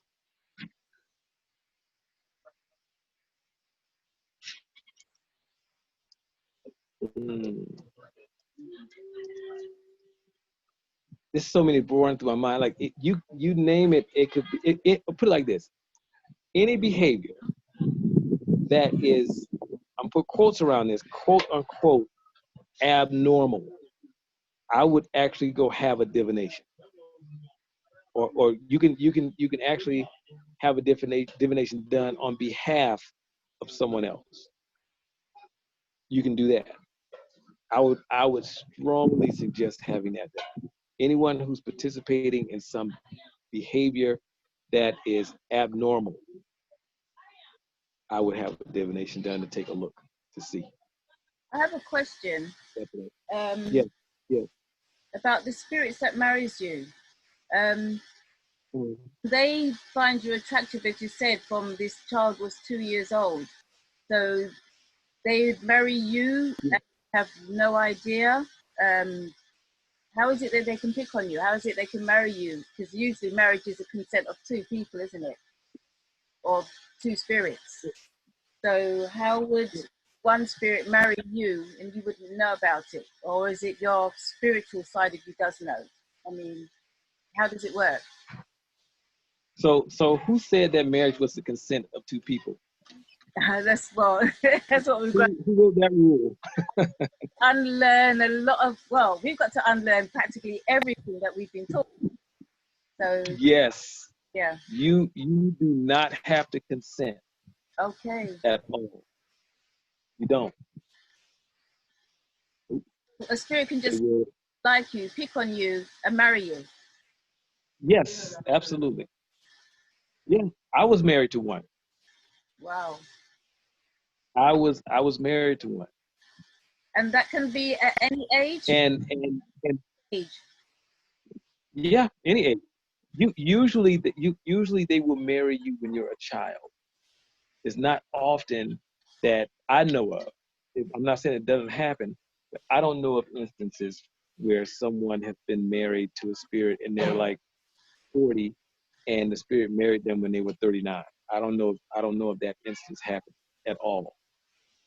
And what they will do is they will actually, because they're so possessive, they do things to sabotage your relationships. If you find yourself never being able to successfully be in a relationship, I would actually have a look. I'm like, okay, let me see what's going on, because that's not normal. If every time you're in a relationship it ends, you can never get to where you want to be in a relationship. There's something wrong with it. There's an issue, because that spirit will actually influence you or your partner to do something that will have the relationship end. And the spirit doesn't possess you and make you do it. It doesn't possess your partner and make you do it. It will put you in positions in hopes of influencing you to commit some action like cheating, or getting into some behavior that doesn't work. That's a violation of what the person thinks should happen within a relationship. But they'll do something to do that. And then next thing you know, your relationship is done. And then you'll end up seeing a pattern in your relationship. Your relationship will end a certain way all the time, because the way that it ends is actually based upon your deal breaker. Whatever your deal breaker is, they will influence that person. Like when you really start giving your heart to that person, they will begin to influence you or influence the other person to actually commit some actions to violate something in the relationship, because they do not want you to give your heart to anyone. Now, this is the weirdest thing in the world. They don't care if you go around and have sex with 1,000 people. You haven't given yourself to anyone. They don't care. So they'll be just satisfied to just you be on your own, but in a way they're with you. You being on your own physically, but them as a spirit that's married you would prefer that you are alone physically. Wouldn't be happy in any other way.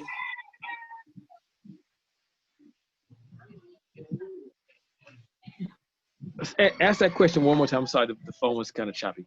So the spirit that's married you, obviously they've taken a shine to you, they've married you. They wouldn't want you to be physically happy, because they couldn't physically really be with you, but they wouldn't want that you to be physically happy with somebody else. They'll prefer you to be yourself. Yeah, they would prefer you to be alone. Yeah. Your whole life. So that they can have, so that they can have your heart. They don't want you giving your heart to anybody. But as you at all. You can be. You don't have to be alone. You can be in a non-committed relationship for the rest of your life. They're gonna leave that alone. They don't care. So what do they do? As you said that for this child, the spirit would be beneficial to that child later on in life. Are all those spirits who do marry or take on somebody, are they beneficial to people later on in their life or in their life, or sometimes are they just a hindrance? No, not all the time. And they're not really going to be like detrimental necessarily, but sometimes they'll just marry you and they just have no benefit in your life at all. Just married to you. And others, they will benefit you, definitely. They'll bring you all types of fortune, all types of favor. Mm-hmm. Okay. Thank you. It's interesting. Yes, you're welcome. You are welcome. Mm-hmm. Chief, could you explain spiritually how your health can be affected spiritually? You know, you're having a lot of ill health.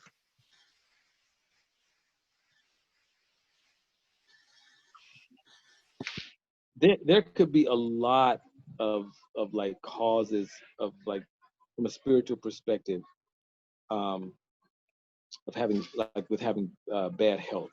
So for example, you could come from a family where, let me think, the women in the family are plagued with ovarian cancer.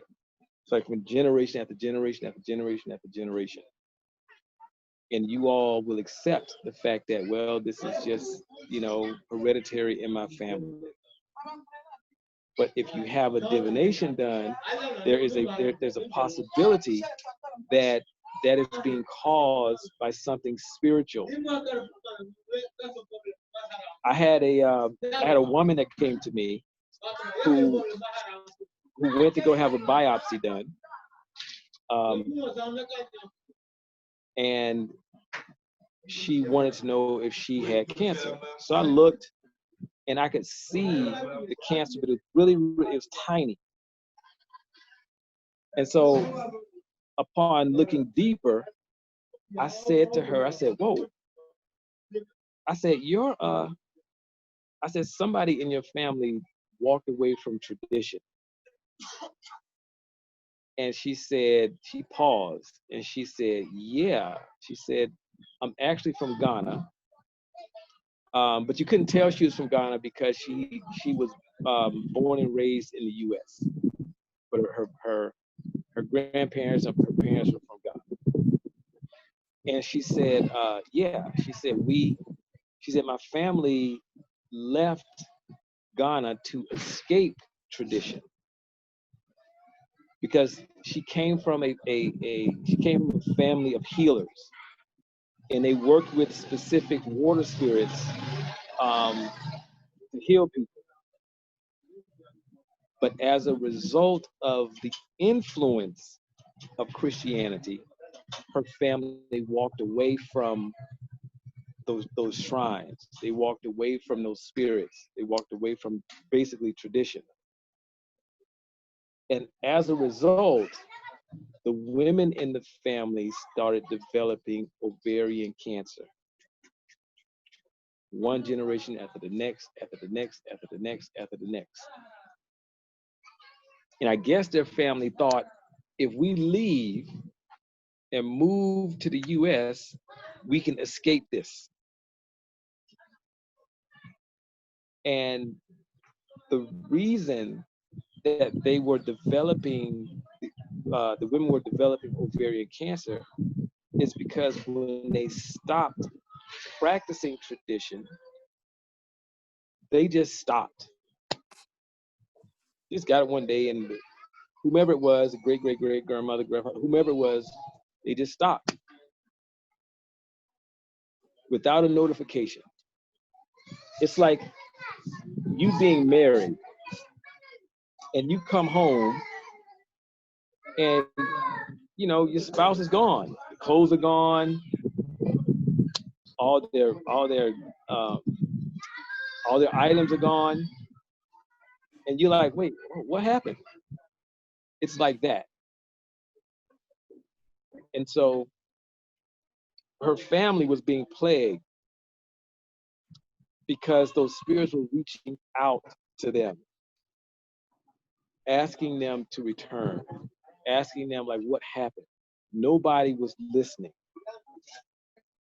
And so they will begin to take drastic measures in order to get somebody to listen. They're already talking to them, but nobody's listening. And so when she was told that this is the case, she couldn't deny it because she knew about her family history. And since she was from Ghana, my elder, he said, look, he said 9 times out of 10, she is working with some of the same spirits that I have. And the divination said, and so he divined to take a look. And the divination said she did not have to return to tradition and start doing healing work, but they needed to acknowledge those spirits, because those spirits are in her bloodline. That's what we have to begin to understand. We have spirits that have been in our bloodline since the beginning, and there's some that we picked up along the way. It's like all the spirits that I hold, that I've acquired in this lifetime. Some of them have already been in my bloodline. I just became reacquainted with them, and others I've picked up since I've been doing this work. And they're going to stay in my bloodline. They're not going to go anywhere. They will stay there, because they'll be passed down to my children and my children's children and blah, blah, blah, my nieces, nephews, whomever. And all she had to do was acknowledge them. That's it. She didn't have to go out and start doing rituals. She didn't have to go out and start doing any type of traditional healing work. But there are specific rituals that need to be done to acknowledge them.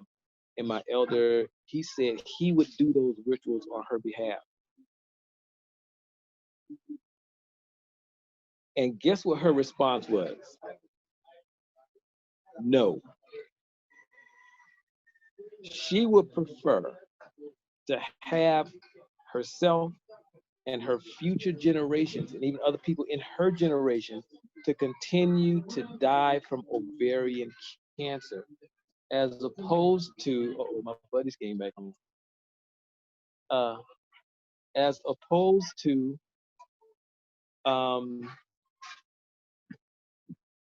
doing these rituals. She didn't even have to do them. So he said, I'll do them on her behalf. Simple. Very simple. But she said no. I'm sorry, say again. That fear factor is fear, because we've been indoctrinated with the, voodoo via films and all of that we've been taught. It brings that fear factor in, that, we don't want to dabble in that. That doesn't sound right. That's not Christian-like. It's because they've been brought up a certain way, because they said they've left that tradition a long time ago. So we don't know what religion she actually went into. So, but whatever she went into, obviously pushed that aside and basically made that look as though it was dirty, it was wrong, it was evil.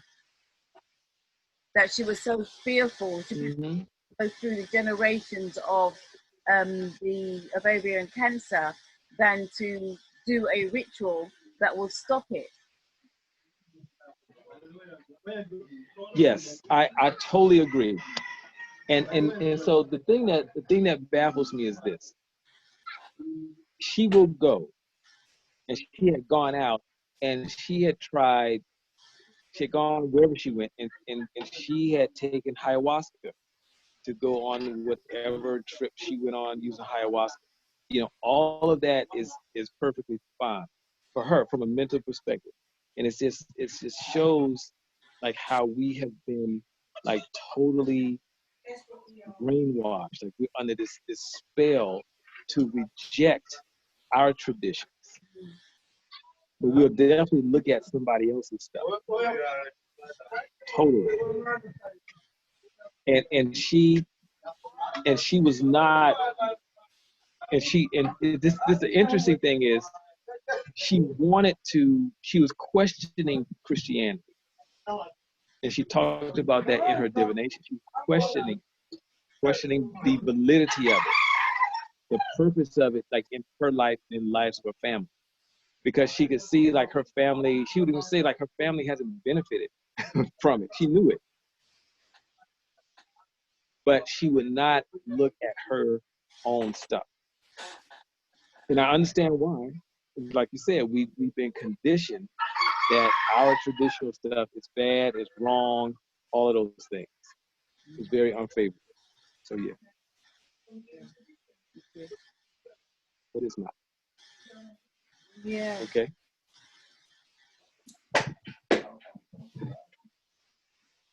Sorry, Dawn, have you got something to say? I just wanted to add to that. We don't fully understand how our lives can benefit from practicing tradition until we're actually doing it.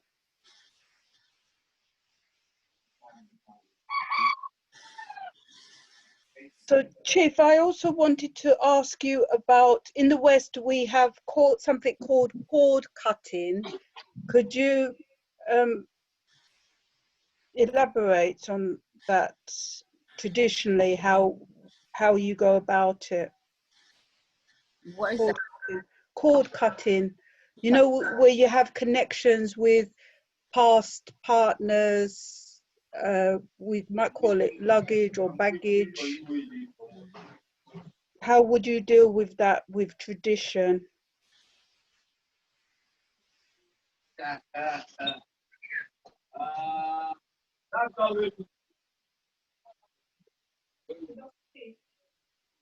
Have we lost Chief?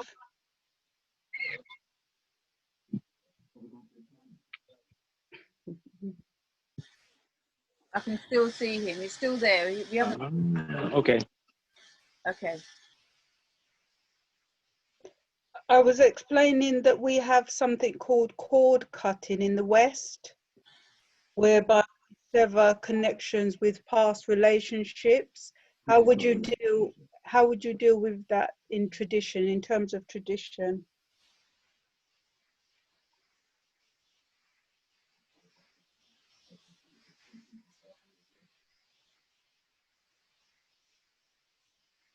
He's gone.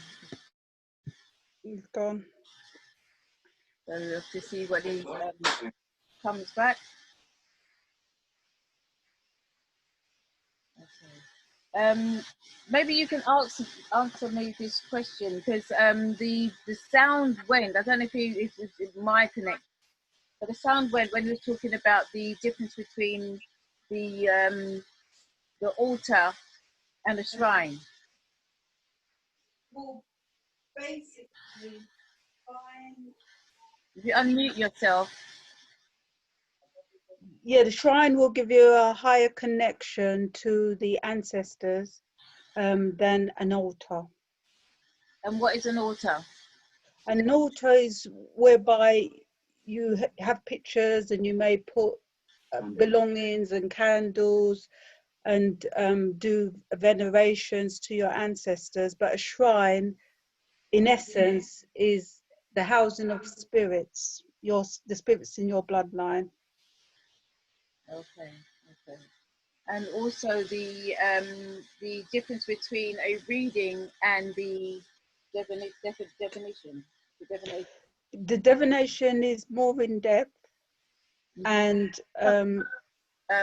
we don't just tell you what's going to happen. We will come out with a solution or a prescription, if you want to put it that way. He said that there's a link between, was it the spirits and something that was which was the like different? Sorry, say that again. The difference. He said that the divination is a link between spirits. I think it was spiritual. A divination is more thorough than a reading, and we will also come out with solutions. We wouldn't just tell you what's going to happen. We would give you solutions or a ritual to perform. Okay. I wanted to ask him some more questions. Has anybody got any questions that you'd like to put into the chat? Right, I'm going to try and share his contact details and how you can get hold of him, and also how to go about joining ARC. Let me try and do that now.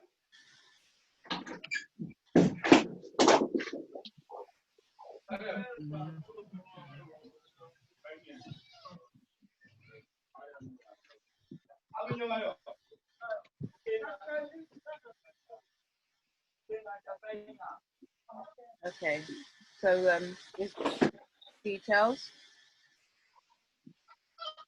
On that website, there are there's classes, and then there's also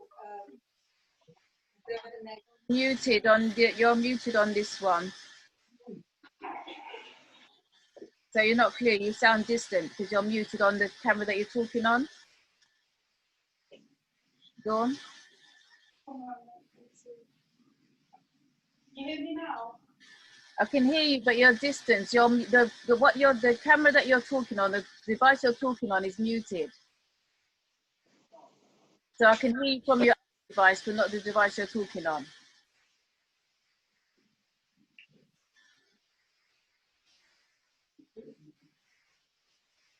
You're still muted. Can you hear me now? Yes.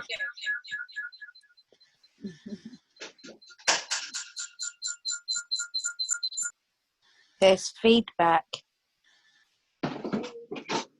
Well, I'm ready to go home now. Hmm? I'm ready to go home now. That's 2 hours long.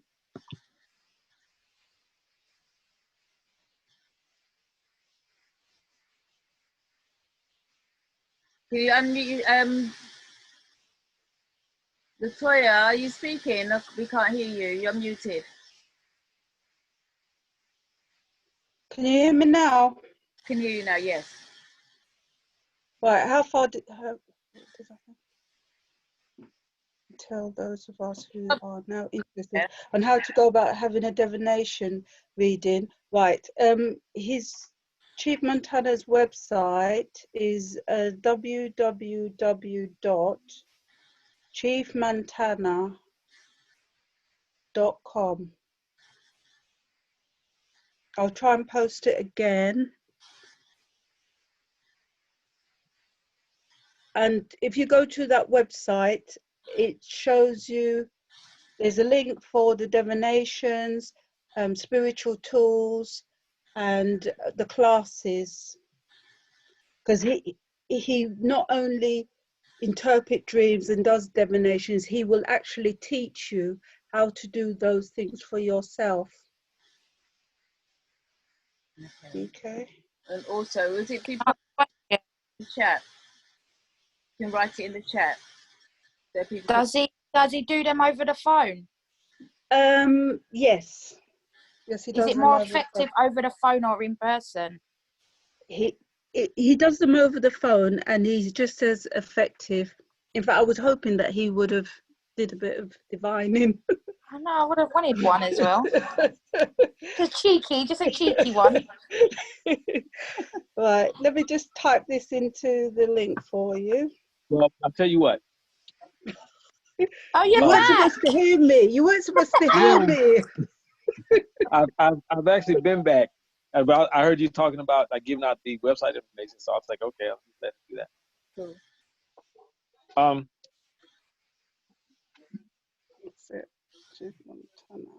So I can tell you for certain that whoever that was that has the premonitions, right? Yeah, she's online. Yeah. Yeah, she's online. She's online. You're speaking to her now. I could tell you for certain because I was actually getting information about you as you were speaking, but I didn't know if this was a place to actually start giving you the information that I was getting. So you actually descend from your mother's grandmother's bloodline. That's the bloodline you come down from. And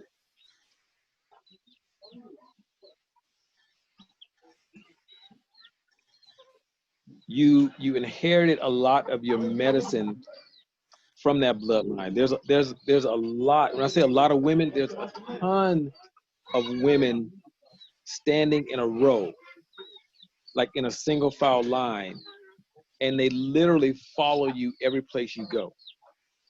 And they all have on white, and they all carry the medicine that you carry. You can do so much more than just doing premonitions. You're a lot more powerful than that. You can actually do everything that I can do. You can hold, you have the ability to hold spirits. You have the ability to wield the power of spirits. And what wielding the power of spirits means, it simply means be in partnership with other spirits in order to have something happen. And excuse me. And your family only worked with favorable spirits. They did not. I don't see one unfavorable spirit in your bloodline at all. Period. There's not one. And your people. When I say your people, I mean your ancestors. They have been calling you home. But when I say home, I don't mean calling you to the ancestral world for you to transition. What I mean by calling you home is like they've been calling you back to tradition, because it is your responsibility. Like you actually came into this lifetime to restore tradition, or restore that tradition back into your family, so that your family can once again be great. So your family can once again not exist in a state of hiding,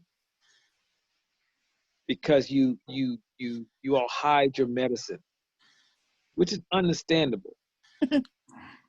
Most of us hide our medicine, but you're here to unveil it. You're here to express it and expose it to the world. Okay. Not to hide it and keep it bottled up, because you're not, and we're not in a time where that helps anyone at all. And so what they want you to do is they want you to basically pull them closer to you, so that you can use them for the purpose in which they're meant to be used. Because if you choose to return to tradition, nothing that you experience, and I'm put quotes around this, nothing that you learn, because for you it will not be learning. You're just going to remember what you already know. That's all that's going to happen. And that's why all of it is going to occur as though it's so simple and it's easy. It's going to occur to you as though you've done this before, time and time, not like once before. It's going to seem like you've done this time and time again. Because in every single lifetime that you have incarnated, you carried the same medicine, period.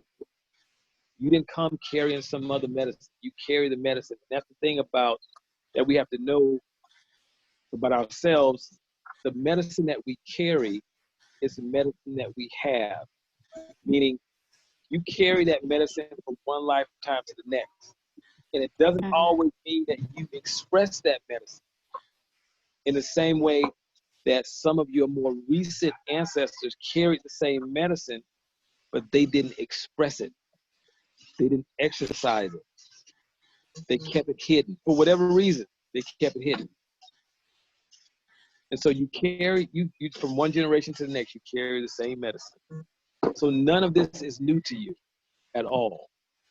I mean, absolutely, positively none of it. And when I look down your bloodline and I look at your place in your bloodline, you're so far back, I can barely see you, which always indicates to me that you are extremely old, which means that you've been in existence since the beginning. Your soul was not created later down the line. You've been here since somewhere around the beginning. It's not the very beginning, but it's somewhere around there. And so you're extremely old. That's why you walk around with so much wisdom. But you can't walk around and be afraid of who you are. You can't do that. Like, especially after today, that's impossible for you to do. Because once it's unveiled or revealed to you who you are, you can't hide from that anymore. And then your ancestors will begin to ride you like a rented mule. If you know anything about a rented mule, they will work that rented mule into the ground. So they're gonna ride you like a rented mule until you return home. And once you get on the path, then they will lighten up and they will show you the wonders of life, the wonders of who you really are. Because who you think you are, and even if you think about the things that you've experienced from a spiritual perspective, that's only a fraction of who you actually are. It is a small fraction. Because not only can you see into the future, you actually have the ability to send what you see about someone else to the person that you see it about. Does that make sense? Yeah. You don't have to have any conversation with them. You can send them their future. And it will occur to them in some type of vision. It could be in a dream, it could be while they're sleeping, it could be daydreaming. However it occurs to them, it will occur to them and they'll get the message fully. Because I don't have the language to adequately articulate who I see you as. I just don't. There's no language at all. And so it's like the time is now for you to become fully engaged in who you come into this lifetime as, who you come into this lifetime to be. Like the time is literally like it's the time is upon you. Like if you take one step, you're in the time. Like it's really on you without any You know, delay. that's something that I've always questioned. Like, what am I actually here for? Because although I said to you before that I get these premonitions, it's always about something, but never about me. So I'm like, what am I doing? Uh-huh. And so this is what you're gonna find. You're gonna find that people are going to more and more start showing up at your doorstep for you. And they're not gonna, some people are they're gonna have no clue what led them to you. None. Mm-hmm. But they're gonna show up there because you will have the answers for them. Easily. And so just be prepared. So I'm gonna give you something to do, and actually everybody can do this. And I would advise everybody to do this. So if you're ready to start the path of fulfilling your purpose, even if you think that you're on your purpose, I promise you, if you do this invocation, something will be revealed to you that you had no clue about in regards to your purpose. Now, excuse me, this invocation, when I give it to you, I always give it to people with a warning. And the warning is, when you tell your ancestors that you're ready to fulfill your purpose, they are going to remove everything from your life that does not serve you. Everything that is a hindrance, everything that is a distraction from you fulfilling your purpose, it's got to go. And that includes people, that includes like habits or activities you may participate in. You name it, if it does not serve you, it has to go. Now, this is the warning about all of that. The biggest warning is that sometimes some of the things that are a distraction, we may not know it's a distraction, we actually like it. We actually do. And so when those things are removed, a lot of times people are shocked. And sometimes people actually get upset about it because it's something that they like, it's something they enjoy, but they don't get it's actually a distraction. But just be prepared for that. And be prepared to start an initiation process. Because whenever you do this invocation I'm going to give you, you're actually calling for an initiation. And how that initiation unfolds, I don't know. But it will unfold in a way that begins to train you and level you up to a level in which you are fully equipped to fulfill your purpose. Because who you are today, who all of us are today, is someone who is ill-equipped to fulfill their purpose.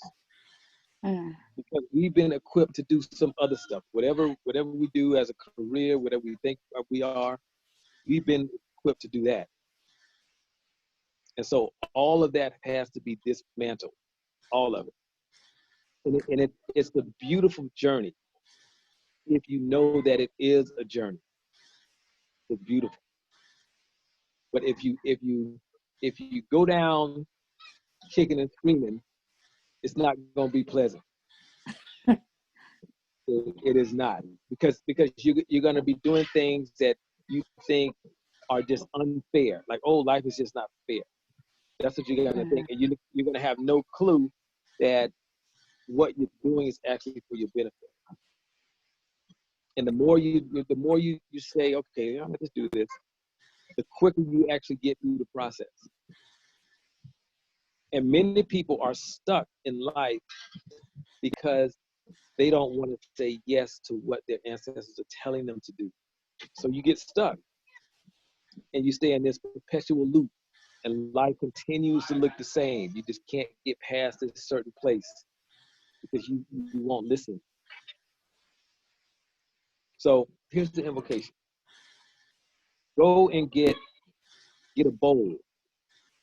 And you want a bowl made out of natural material. It can be wood, it can be glass, clay, any kind of natural material. And you want to get some purified water. Oh, he's gone. Now with the bowl, if you don't currently have a bowl that you use for spiritual work, go out and purchase a new bowl. You don't want to use a bowl that you eat porridge out of or something. You don't want that one. Now, what you want to do is you want to take the water, pour the water in the bowl. Stick your hand in the bowl and start flicking the water. Do it slowly. You don't have to be in a special place in your home. You could be sitting in the middle of the living room floor, the middle of the kitchen floor, wherever you want to sit is perfectly fine. Just don't go sit in the bathroom. Don't do that. You can just sit there. Or if you have an altar at home, you can sit in front of your altar. It does not matter at all. Because you don't have to be in some special place in order to do an invocation. You just don't. So start flicking the water. As you're flicking the water, call the names of the ancestors that you know on your mother's side and on your father's side. What happens if you don't know them? If you don't know any of your ancestors, which is fine, they know that you don't know them. And so if you don't know any of them, then you just say, ancestors, come. They can hear you. And they'll come. If you know one ancestor, call that one and tell that one to come. And they'll come. That one, no. And so once you've called them, if you don't know them, you just say, you know, ancestors come. Then you want to say for them to bring forth the other ancestors that you know but you've forgotten. And what that does is they'll go out and get ancestors that you knew before you came into this lifetime. But you forgot who they are. You don't remember them.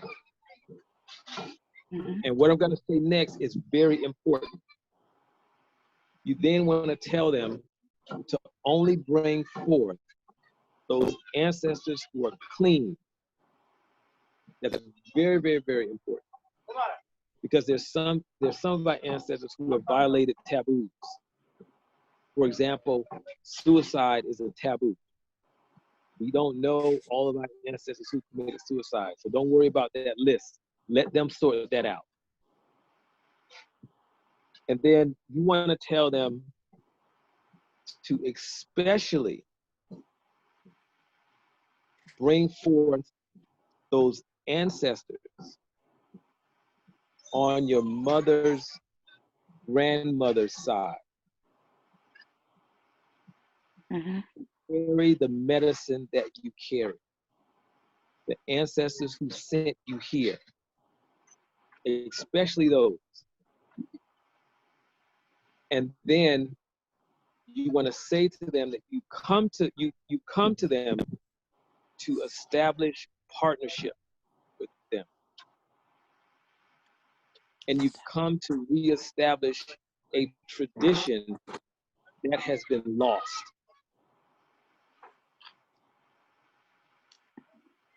And that is the communication between this world and the other world.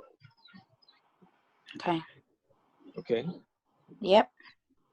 And then you want to tell them that you have also come to them because you are ready to fulfill the purpose that they have sent you here to fulfill. The purpose that you agreed to fulfill upon. That's the one you're ready to fulfill. Mm-hmm. Okay? Yep. And that you are ready to listen and adhere to the messages and the directives that they give you. Okay. Okay? Yep. And you tell them that, like, the time is now. Mm-hmm. For you to become fully engaged, for them to become fully engaged in the fulfillment of your purpose. Okay. That what you are requesting is not up for debate. It is not up for deliberation. It is only for them to adhere to your demands, adhere to your requests. That's the only thing that's acceptable. And you tell them that that's the only thing that's acceptable. Period. Okay. And then once you say that, you end the invocation. You can say Ashe, you can say Isa, whatever you want to say to end it is perfectly fine. It's up to you how you want to do that. And then all there is to do after that is to listen. You're not going to be waiting long. You're going to wait about as long as I waited. When I did that invocation, it wasn't a week later, and things started to unfold. Like, it was blatant. It wasn't like little things. It was like blatant things began to happen for me to start to fulfill my purpose. Like, it was. But how did you feel? Undeniable. Scared. Yeah, that's how I felt. Do you think though, when I do it, my premonitions will stop? No, they're not gonna stop. They're gonna become more defined. They will not stop, because that's your medicine. And when you're leveling up, you will go through phases of not having premonitions. It will occur as though you're not having it. All that means is that you're actually going to another level. You're kind of in that in-between stage. You may feel disconnected. You're in that in-between stage from one level to the next. And once you get to that next level, your premonitions are you're going to be doing something totally different around your premonitions. You still have the premonitions, but they're going to be like on steroids, on a whole nother level. Because you know my premonitions, I actually hated them at one point. Because I just thought this needs to go away. Like, it's not, like, I would say something to somebody and it would happen, and then they'd look at me and I'd be like, oh, I wish I never, it comes and I just say it. I couldn't stop from saying that it was going to happen, you know? Mm-hmm. And I just hated them. I totally understand. When I was younger, I would have dreams, I would have premonitions also. And I remember the one that scared me the most is I had a dream that one of my best friends had come by my home. I was in college and I was home for the summer. And he'd come by my parents' home and he wanted to go for a ride. And he pulled up in a white pickup truck. I didn't know him to have a white pickup truck at all. And there was like burgundy interior in the pickup truck. And we were driving I lived in Florida. And so we're going to take a drive to Miami because we didn't live far from Miami. And on the way to Miami, we had an accident and drove off the bridge. Wow. The next day, everything that I dreamt about played out to a T. He pulled up in a white pickup truck. And he said, my father just got this new truck and he told me to take it for a drive. And he said, hey, I'm gonna drive to Miami. You want to go? And I was like, what? And so I was like, okay, let me see what's gonna happen. And so, one second. So we got into the truck, and the interior was burgundy. And the route that we took in the dream, we took the same route. Everything in the dream was like literally playing itself out. And it wasn't until we were about to get on the expressway, I stopped him. I said, hey, I had a dream about this.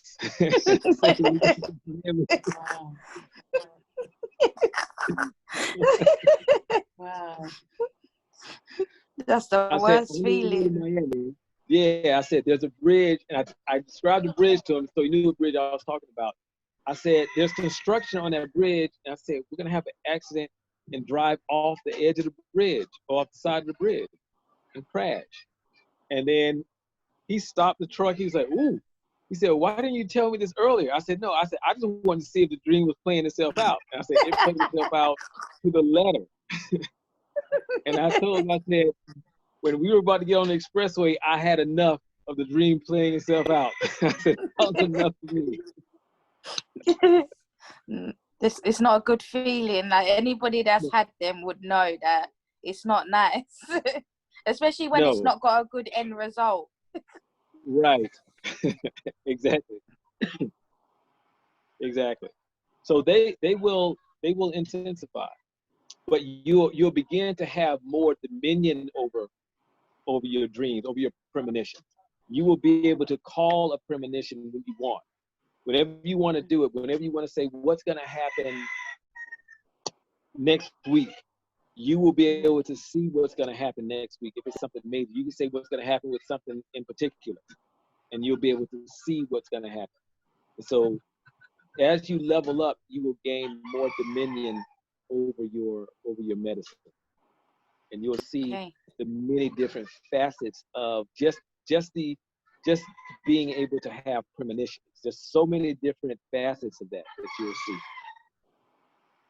Interesting. Yeah, thank you.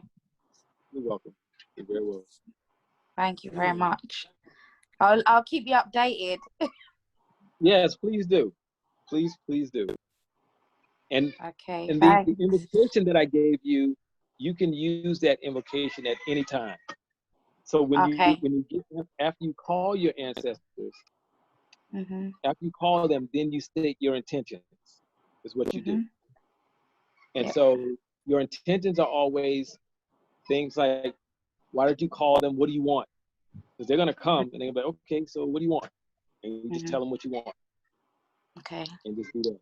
But I would definitely do an invocation on a daily basis and ask those ancestors on your mother's, grandmother's side, yes, to walk with you, to show you the true essence of who you are.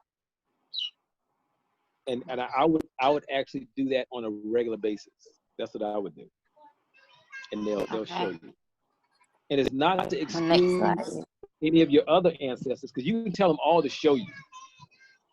And you can say, you can tell them to stand behind the ones on your mother's grandmother's side and showing you. You tell them to do that. Okay. Yeah. But those are the ones who sent you here. It's the ones on your mother's grandmother's side. Okay. I'm looking forward. Look, my mum's face.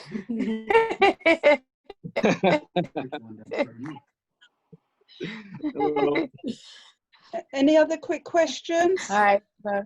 Anybody? No, I'll do mine another time.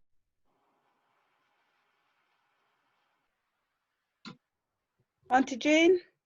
Yes, I'm just sort of like amazed at that. I mean, I used to dream years ago when I was like a teenager, and it was premonitions to what was going to happen. And yes, it wasn't always good. But I've seen, you said you don't. I've seen sort of that. As you lose it, it just. So We can't hear you. We can't hear you. It's fading in and out. Sorry. We can't hear you. Is that better now? Yes, that's better. Okay, I said that as a teenager, I used to have those dreams where I used to reminisce about people around me, and it wasn't always good either. And basically, years have gone by. I don't remember the dreams. And even now, it's very rare that I actually remember a dream. There's only one or two dreams. There's one dream in particular about a couple of years ago that I actually remember. And a dream in my teens, I dreamt, you know, I remember vividly, you know, it's very colourful as well. And some dreams I dream in black and white, but that was going back years. But the ability to remember those dreams now, or I seem to have.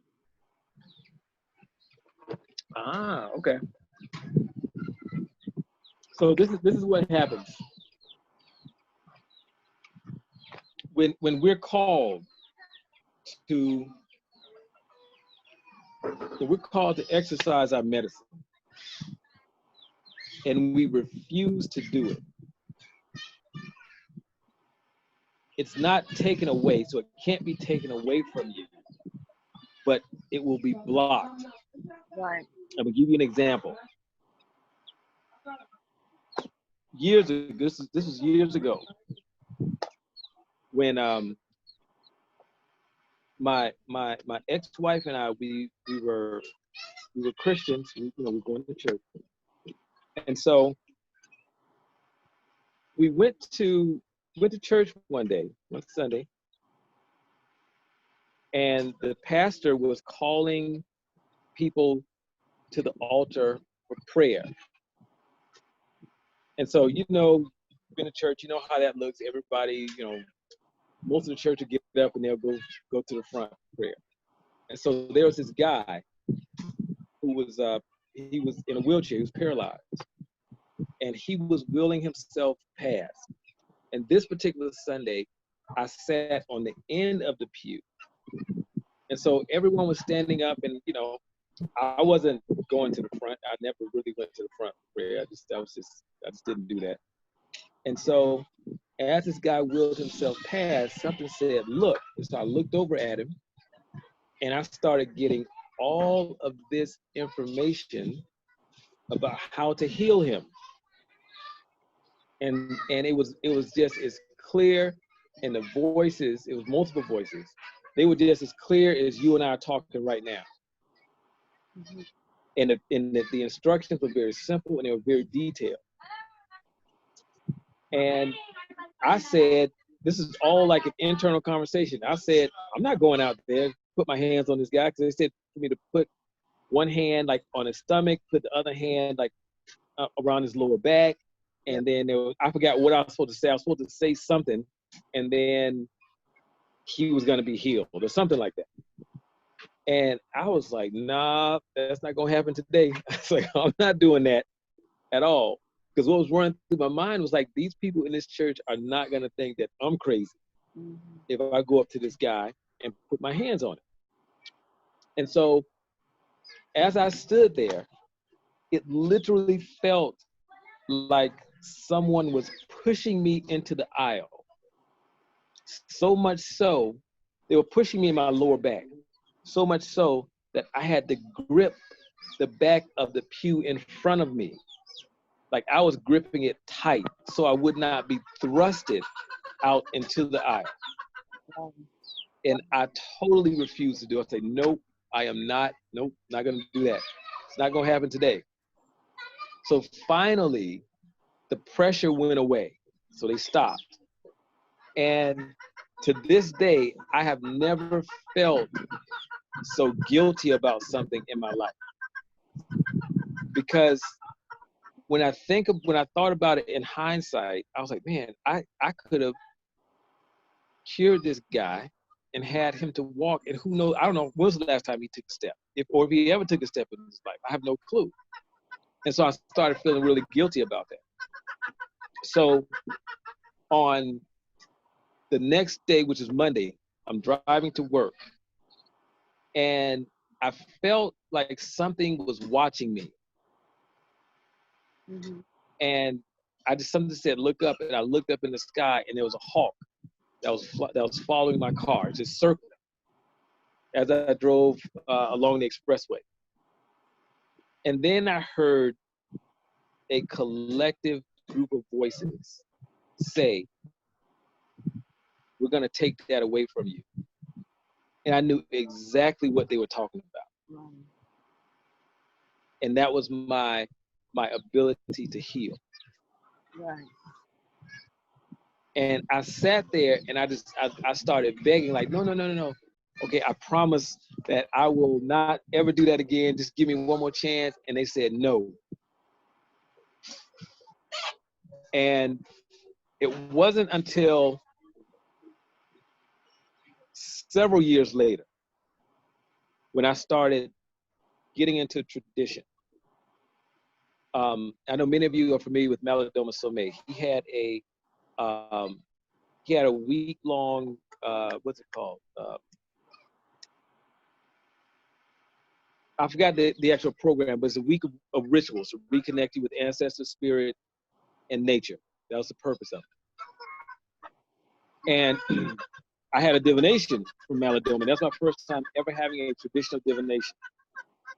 And during the divination, he looked at, some of the pieces, and he said, oh, he pointed at one. It was a black stone. And he said, this stone right here is a demon. And he said, your ancestors set a demon in between you and your nature, which was basically me and my medicine. Because there was something they asked me to do and I refused. Right. I knew exactly what he was talking about. Mm. So he said, all is not lost. He said, I'm going to give you a ritual to do. He said, you go do this ritual. And he said, they will remove that demon to have your nature restored to you. Right. Because what he said you're at a point where you have glimpses or intermittent experiences of your medicine, which is true. It wasn't like it was before. And he said that's because they blocked you from it, from having full access to it. So I went out, did the ritual he asked me to do. I had to get a full cob of corn. It had to be, we call it in the States summer corn. It's a speckled corn with like different colors. And there could not be one kernel missing at all. And I had to go out into the bush, find a tree, take some honey and sesame seed with me. But when I got to the tree, I had to tap on the side of the tree 3 times with the cob of corn. And then say that I'm here to have my nature restored or returned to me, or something like that. I forgot the exact wording of that. And then I literally had to walk all around the bush. So walking through the woods, taking one kernel at a time and tossing it. And with every kernel, I had to ask for my nature to be returned to me. And once I was done, go back to the tree and sit the corn at the base of the tree. Then take the honey and then pour the honey around the tree, like a circle around the tree with the honey. And then once I've done that, take the sesame seeds and sprinkle it on the honey. Once that's done, I had to sit in nature and wait for a sign from my ancestors. Auntie. Wait for a sign from them to indicate that my request has been honored. And so the sign would be some animal, some insect, something from nature would come and eat the honey or the sesame seed. And so I had to sit there. So I'm just sitting there, and you can imagine me sitting there like, okay, all right, okay, nothing's happening. So then I'm thinking to myself, well, maybe something is on the other side of the tree. So I get up and I walk around to the other side of the tree, and of course nothing is there. So I go back around to the front of the tree, and all of a sudden this bee appears out of nowhere and lands on the honey. And so I'm looking really close to see whether or not the bee is actually consuming the honey, or is it just there just kind of checking it out? Because I wanted to make sure that whatever it was consuming the honey. So I couldn't really distinguish what it was doing, so it flew away. I was like, dang it. So a few minutes later, another bee came and it landed, and I could actually tell that it was actually consuming the honey. So at that point, I could leave. So I'm leaving. So I get back on the main trail, and I'm walking back to my car. And all of a sudden, I hear this buzzing sound, and it sounds like a bee, but it's far away, and I know that it's above my head. And it gets louder and louder and louder. And as I began to look up to see what it is, I see it looked like a crystal. Is what it looked like. It's about that long. Right. And whatever it was, it hit me on the crown of my head. I promise you, I have not been in more pain than that in my entire life. And I don't curse, but I was cursing that day. And it was, oh my goodness, it was so painful. And I was clear that it was not a bee, because I've been stung by enough bees. A bee has to land on you and then position the stinger and sting you. A bee does not sting you the moment it lands on you. It doesn't happen that way. So I was clear it wasn't a bee. Whatever that crystallized thing was, I don't know what it was, but that's what hit me on the top of my head. So there was a stream along the trail, because the trail forked. So there's a stream to the right, and something said, go to the stream and put water on it. So I went to the stream and I rubbed some water on it, and it actually did soothe it. It reduced the pain by maybe 25%, but it was still at 75%, so it's still over 50. It still hurt. So, you know, I went to my car and I just felt, even though I was in pain, there was a feeling of like empowerment that began to come over me. And it just felt, I just felt like very liberated. I felt free. And I started feeling this connection that I hadn't felt in a long time. And so that's how I knew that, you know, the ritual actually worked. And for years, even to this day, I can rub on that spot and there's a knot right where whatever that thing was hit me on the crown of my head. There's a little small knot right there. And so when you refuse to use your medicine, when you're called to use it, your ancestors could block the medicine from you.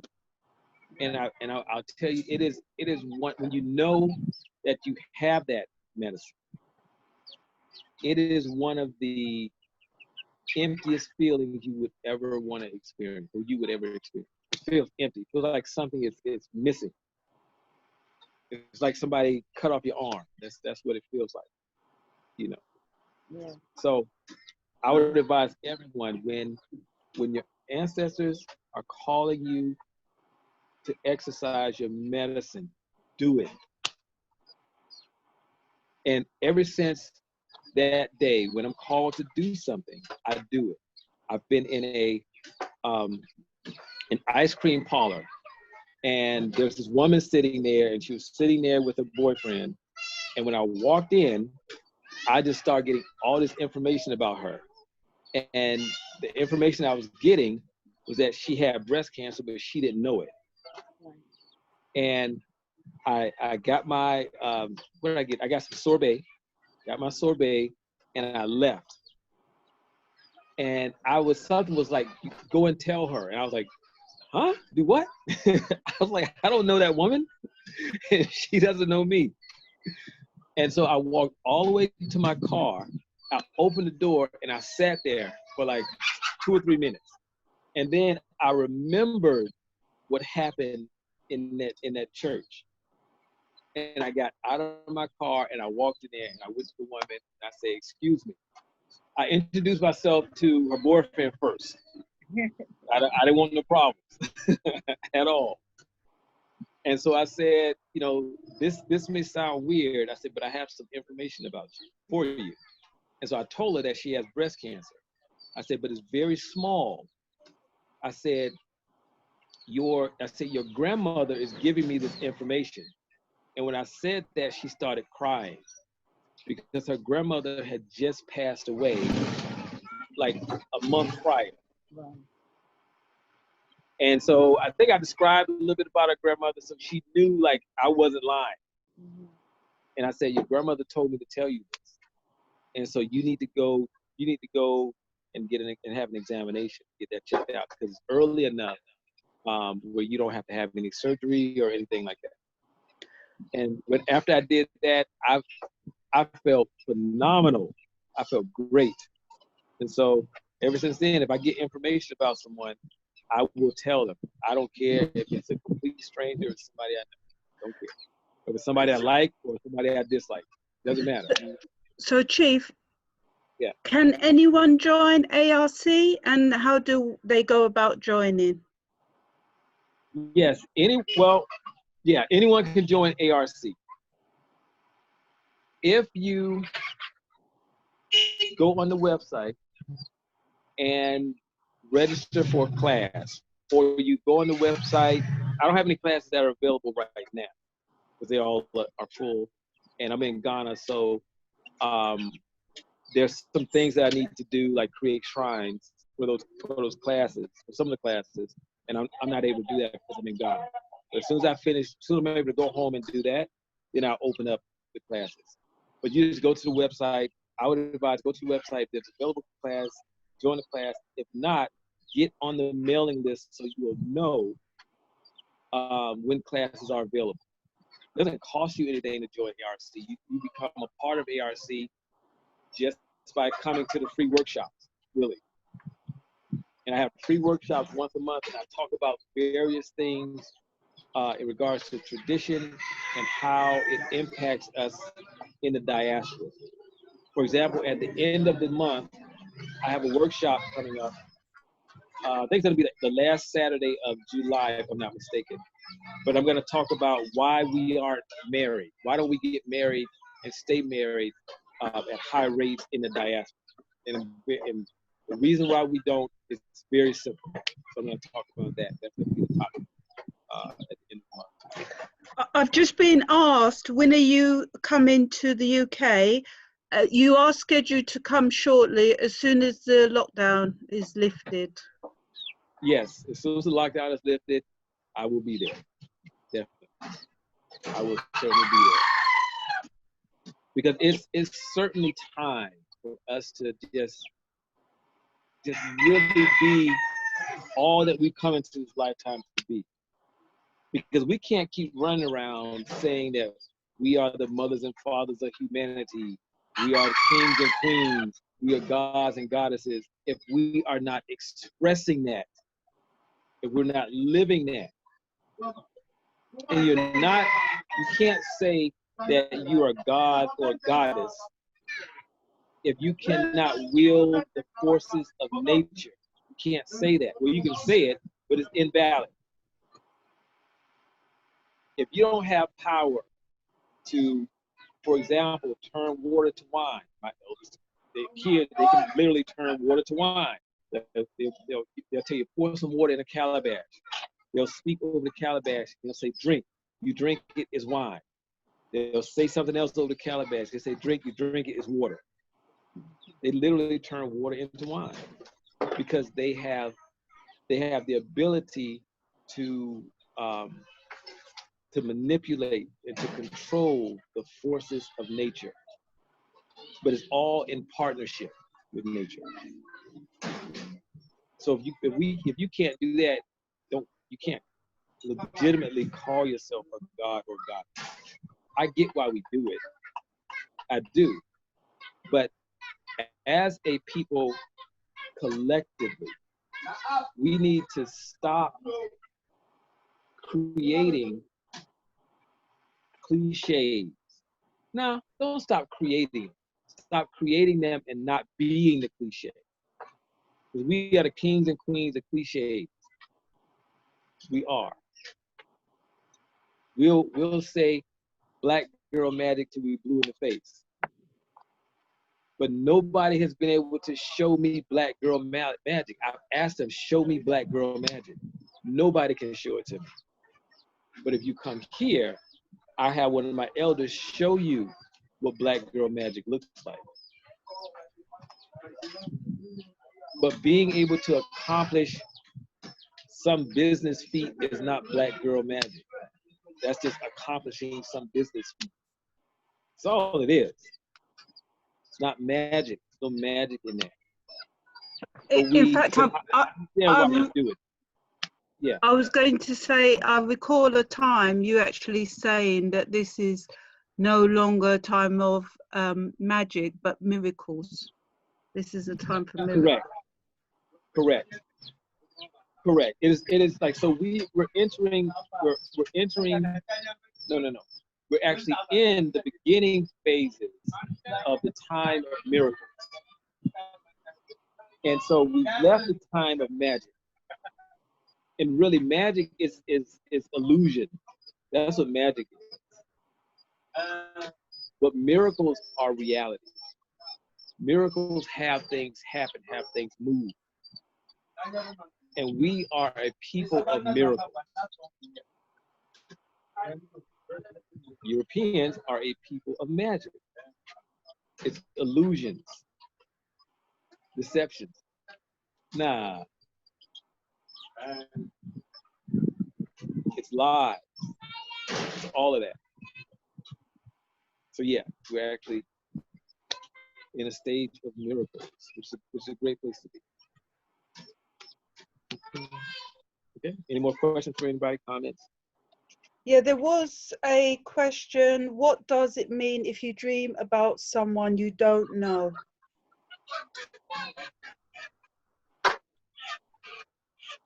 I honestly don't know what it means. I would have to interpret the dream. There's no canned answer for that. It's just like saying, what if you dream about someone you know? I don't know what that means until I interpret the dream. No. Because there's no like one answer.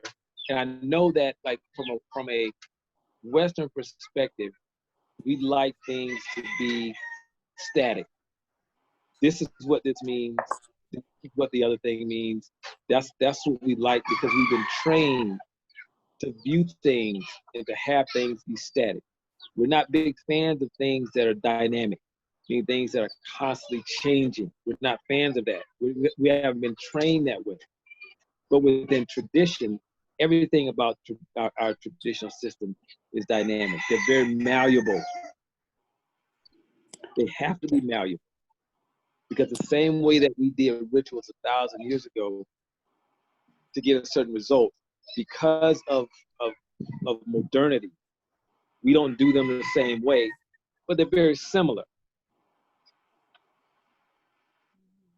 And so spirits will tell us a different way to do it to get the same result based upon modernity, based on the day and the time that we're in. And so tradition is very malleable. So I don't have the answer to that question because I would have to interpret the dream to tell you exactly what it meant. But the dream could mean nothing at all about the person you dreamt about. It could be about you.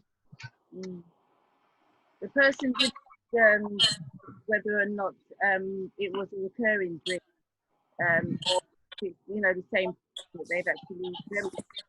So have a meaning. We can't hear you. We can't hear you, Auntie. That now. No? Echo. What it is, it's someone, a friend of mine, their wife is quite ill, and this person is always telling me about her. I've never met her, but I do dream about being there with her, and I find that really strange. Did you hear me? Yes.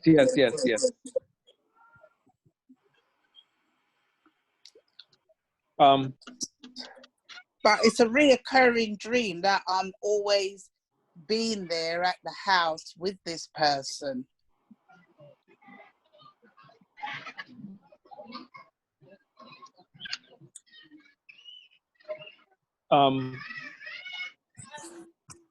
She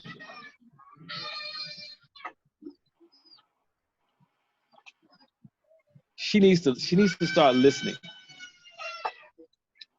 because there's on her father's side of the family. Matter of fact, it's on her father's mother's side of the family. That's where that illness is coming from.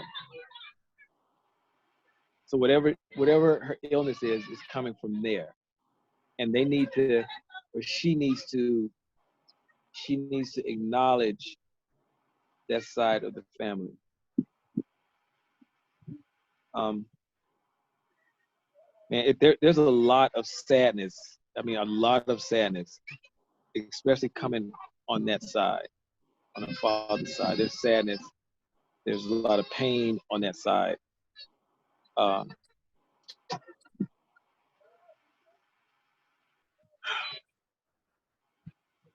So why am I always at the place? I'm not sure if I'm giving comfort or if I'm just there. Well, because you're the best person to receive the dream. That's why. That's why you're having the dream. And what does it mean? What's the outcome? Give me 1 second.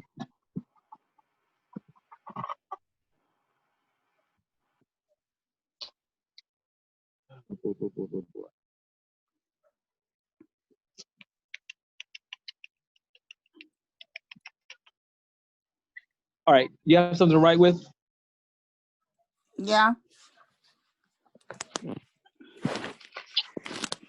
Yes. Okay. I want you to get get four different types of dry food. And dry foods are rices, beans, grains, legumes. It could be any combination. It doesn't matter the combination at all. Yeah. I want you to get a piece of smoked fish.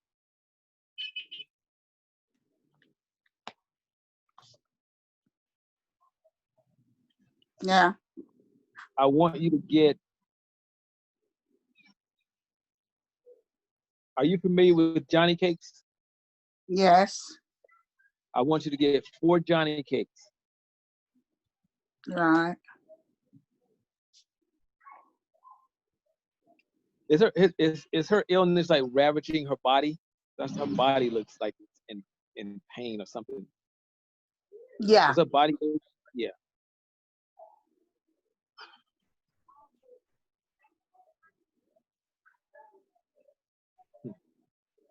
I want you to get, if you can get 2 white cola nuts, and that's spelled KOLANUT. K. K-O. Yes, KOLANUT. Yeah. You want 2 white ones. Yeah. What is it? A nut? Yes. Not in the sense that we look like that we think of nuts, but it is a nut. But when you crack it open, there's no nut inside. It's just meat. Where do you get it from? You can get it from, like, most African markets sell it. Okay. Why could they call it busy? They can get them from me, whatever that she needs. She can get it from me. Okay. So I was on the phone, so I didn't really hear what it is, but you can get them from me or Auntie Jean, and Auntie Jean will give me the message. All right? It was a cola nut. Oh yeah, I've got them. Now, Sorry. and I want you to get 1 spoiled red cola nut. 1 spoiled cola nut. Yes. And it's red. 2 whites and 1 red. Okay. When you say the spoiled, do you mean the old when it's gone hard? Not where it's hard. It may look. It goes black. It looks sort of blackish. I can show you one. I can show you one. Do you mean the one with how many segments? Because I know with the red cola nut, you can get 4 segments, you can get 5, you can get 2. If it's 2. It's not the bitter. It's not the bitter cola nut. It's the sweet one. Yeah. It's not the bitter one. Correct. It's not the bitter one. No. And with the whites, is it just 1? Does that come in fragments either as well? 2. The white ones get 2 lobes. Okay. That's fine. Yes. Okay, give me a second.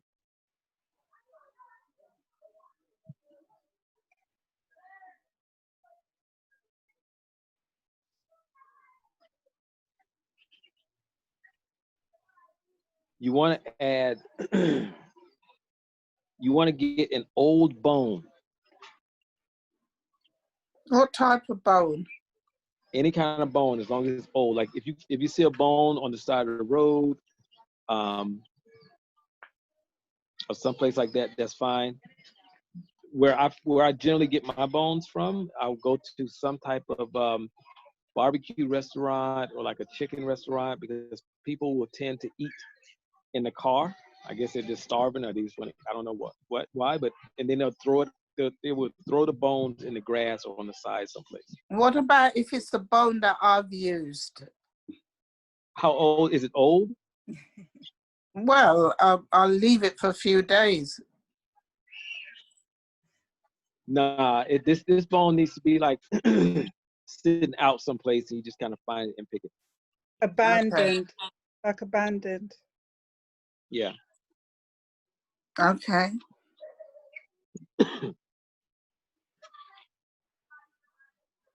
And you want one egg.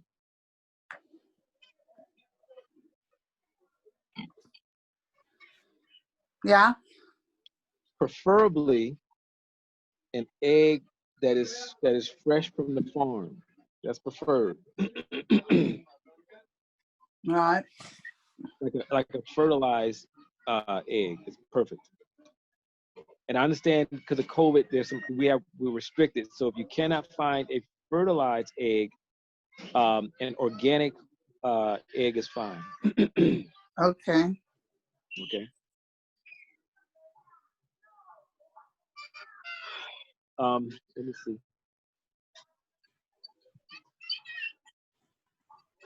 You want to get a white, red, and black piece of material. So one white, one red, one black. You want to get about a half a yard of each.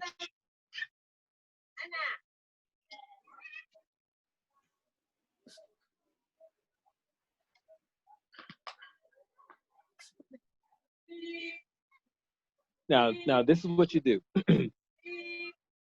I want you to lay down the white cloth first, followed by the red, and lastly the black. Sit one on top of the other one. Right.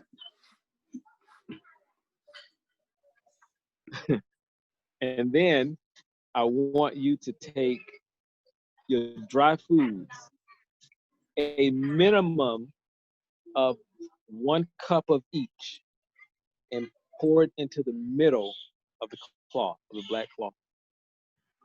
It can be more than a cup, but you need a minimum of a cup. I want you to take the Johnny cakes, and I want you to sit the Johnny cakes in the middle. Take the smoked fish there, and put all the other ingredients in the cloth.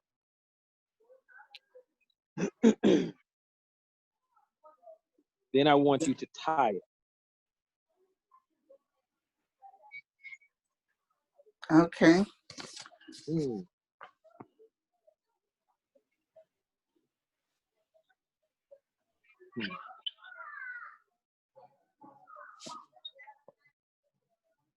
Once you tie it, there's a prayer. You need to pray over it. Excuse me.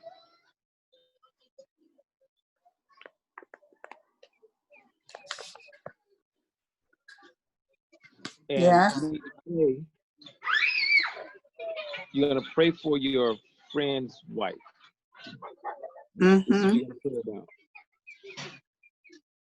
You're going to, if you can find out the name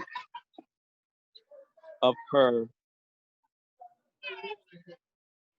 father's mother, if her father's mother is still living, find out the name of the father's mother's mother. But they keep pointing at the father's mother. I don't know if she's living or not. But if she is living, call the grandmother. Okay? Yeah. And what you're gonna do is you're gonna call the name 4 times. You're gonna say the name 4 times.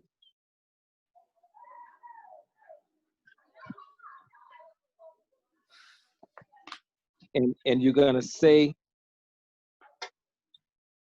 that you want her to deliver this offering and a message to the shrine, to her shrine, the shrine in her family, to her family shrine. You can say it like that.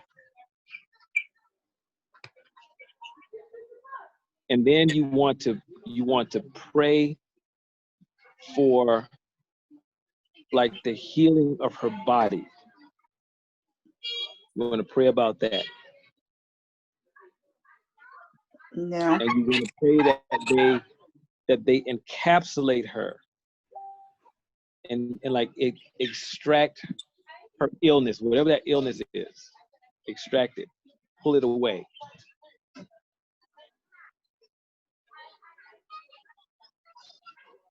And you want to say to them that you're also giving this offering to repair the sadness or to repair the pain or something like that, some kind of language like that.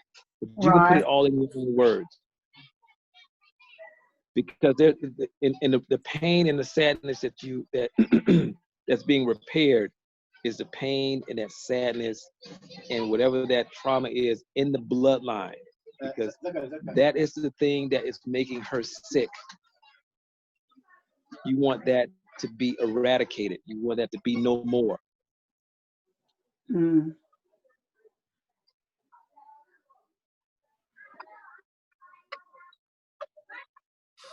And you want to pray. Go ahead.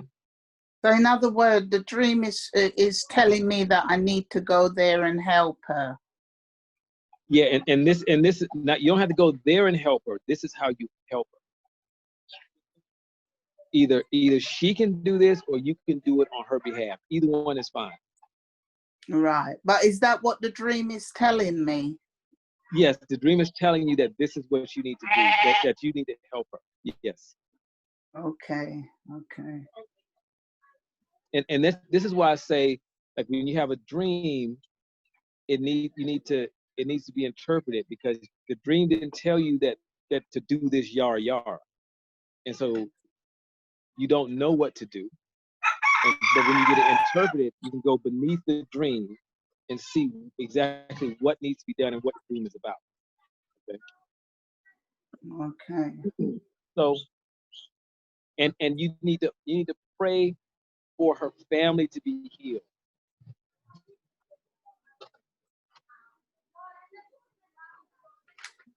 Okay. You need to pray that there's forgiveness throughout the family.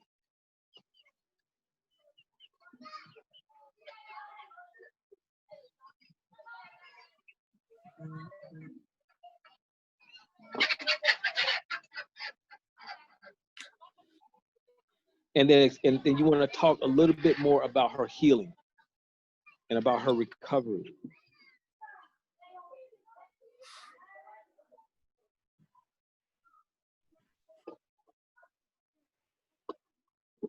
And you want to pray about like the aches that she feels like in her bones, the pointing at her bones. Like pray about all of that, for that to be remedied, for it to be cured, for that pain to go away. And tell them that this offering is for all of those things that you have requested to happen. That's what this offering is for.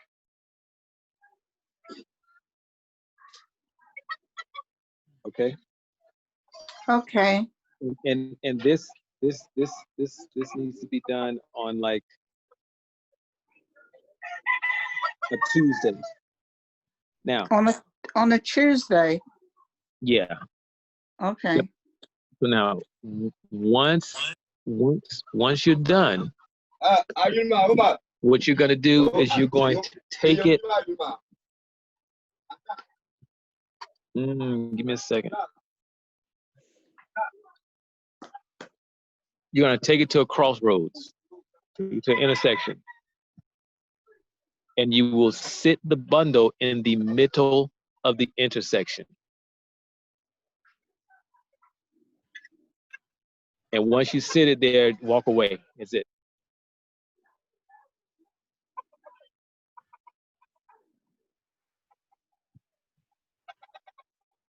Okay? Okay. Thank you.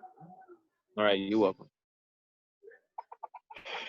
So, Chief, I'm being asked by a lady why her son is being so disrespectful to women.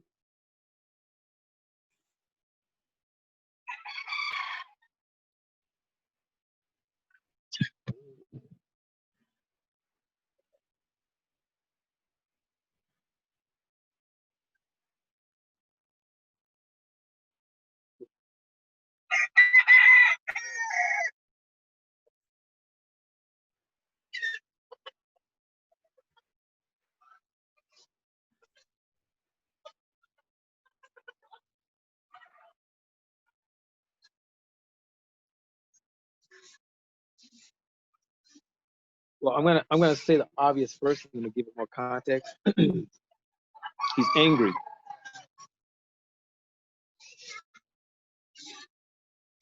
What did you not give him? And he may be the best person to answer that question. It is something that you did not give him.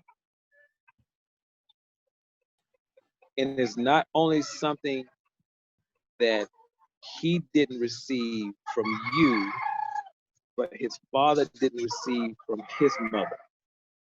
That's what they're saying. I don't know what that is. Something he didn't get from you. And he could tell you that what that is. I don't know what that is. I can't answer you. It's my son, and I don't know what it is that I didn't give him. As far as I know personally, is that I've given him all I could give him.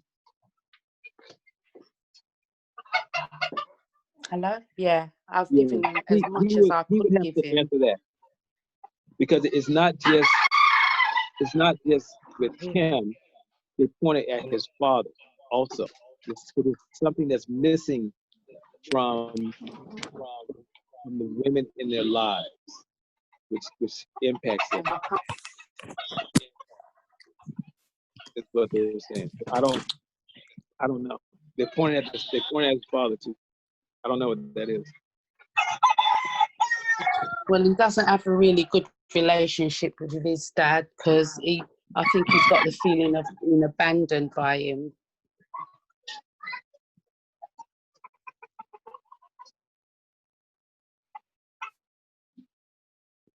Ask him what is that, because ask him whether or not he is blaming you for anything. Whatever it is, they point at you and then they point at his father. Matter of fact, let me back up. They point at his father first, and then they point at you, and then they point at him, and they point at his father. That's the order in which they did that. So yeah, that's a conversation that you would need to have with him. And it's like knocking your head against the wall because he's just closed. You know, you'll sit down and you want to talk with him, and it just, you know, the talking just turns like you can hear the anger in his voice, and it's like, why are you angry? You know, it's just so you can't keep a conversation with him.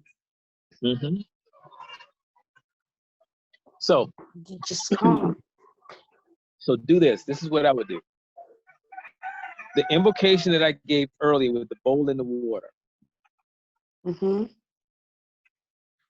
Do that invocation and call your ancestors and tell them to go to their grandson and you want to say your son's name and express to them what you're dealing with him.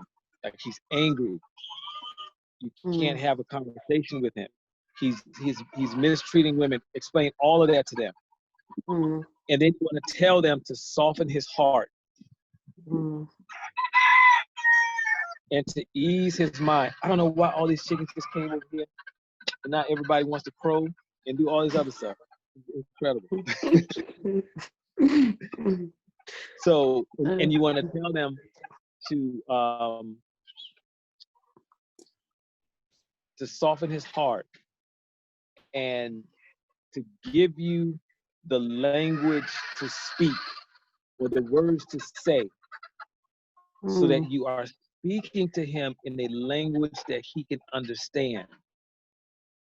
And you want to do this before you have your next conversation with him. Okay. Man. Okay. But I would suggest like having a full divination. There's some other stuff going on there. Definitely. Okay. Not only with him, but like just all from a family perspective, from a family dynamic. There's some things going on that need to be addressed. Okay. Okay. All right. Thank you. Thanks. Oh, man. Don't worry about it. I promise you, everything is going to work out. For me, like, I need to be in a position where I could take a deeper look, and then I can see exactly what we need to do to address that issue. And then the thing about it is, whatever ritual is done, you do the ritual, and you just walk away from it. Like, okay, and just allow it to work out. Okay. Allow the ancestors to do this. Okay. Thank you. All right, you're welcome.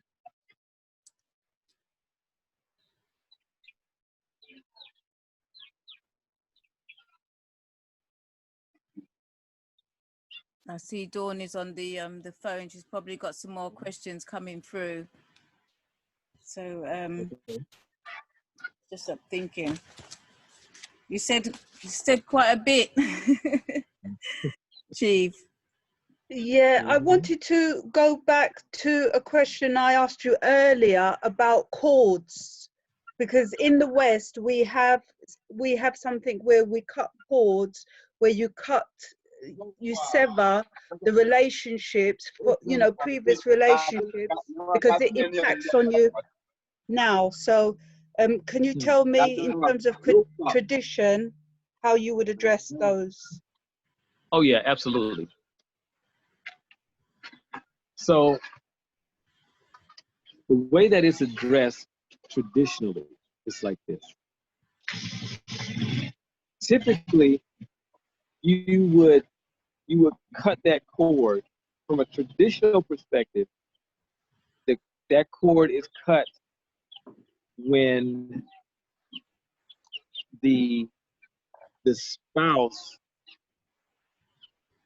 when one of the spouses transitions, or in very, very rare cases, a divorce happens. My sister's not going to like none of this. You would do it at that point, and then there's even after the cord is cut, there's still something else that you have to do before you actually enter into another relationship or remarry and all of that stuff. But I'll explain the ritual. What the ritual actually does is it actually relieves you, or it cleanses you of any spiritual residue that is left behind from your previous partner or partners. Is what it does. Because if not, you carry around what we call, in my tradition, debt. So you carry this debt around from the other person.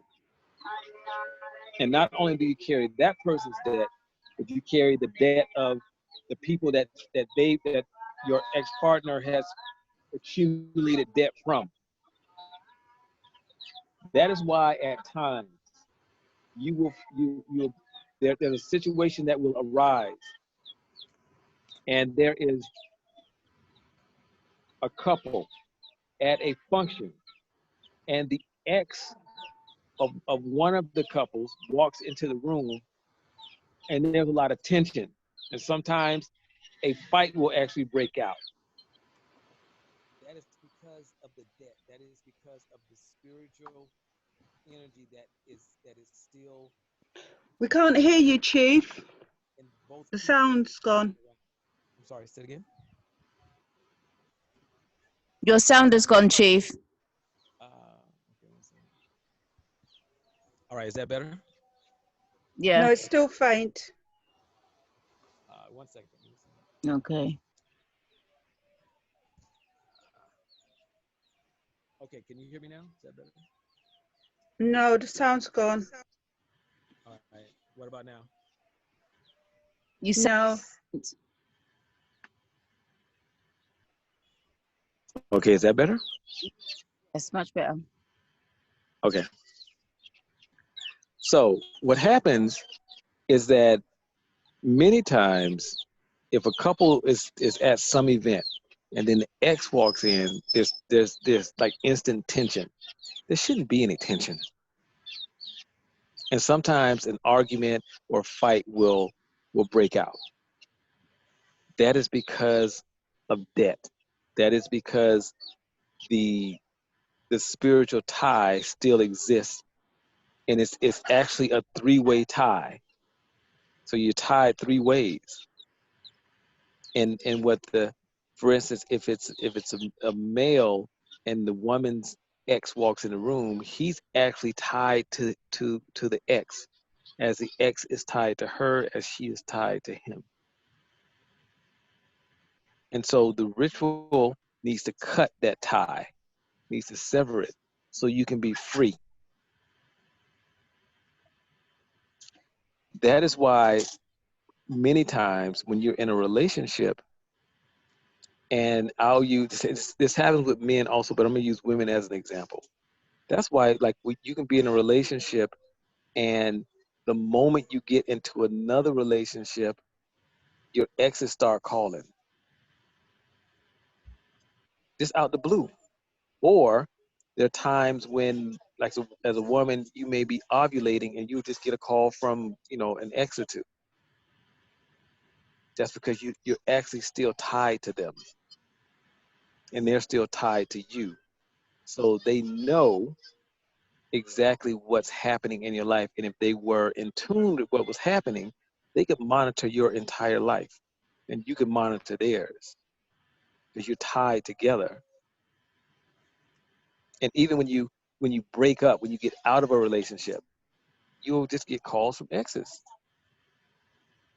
And the ones who don't call you are the ones who are resisting calling you. Those are the ones who don't call. But the ones who communicate with you, those are the ones who gave in to the message that was sent to them. That's why that happens.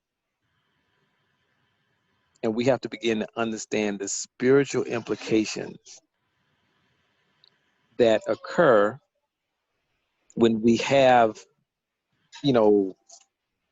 sexual partners. And in the West, it's sad to say, generally we have multiple. You're hard pressed to find anyone who's had one sexual partner their entire life in the diaspora. You're hard pressed to find that. I'm not saying they don't exist, but you're hard pressed to find it. Hard pressed to find someone who's only had two. Because we don't understand sex, because we view sex as something physical first. That's how we view it. And the sexual part of it is the pleasure. That's our view of sex for the most part. We don't understand what's actually happening in the background. We don't understand from a traditional perspective The moment you have sex with someone, you're actually married to them. And so for many of us, we have a lot of husbands and we have a lot of wives. We just do. Because traditionally, it is not some vow that you speak which constitutes the marriage.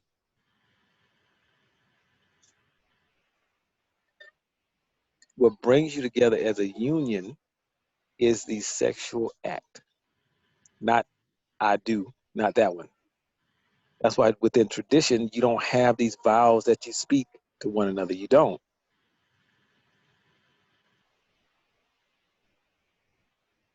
And that's why, you know, from a traditional perspective, it's not done as much now as it was in the, you know, back in the day. A woman would, you know, when a man and a woman married, they would actually go and have sex, and the whole community would sit outside the home waiting for them to finish. And then she would have a white sheet, towel, whatever. She'll bring it out, and then that would prove that she was a virgin, and then, you know, the marriage is official, blah, blah, blah, and they go on about their business. But you weren't married until you had sex at all. But we consider marriage as I made a vow to you. That's not what it really is.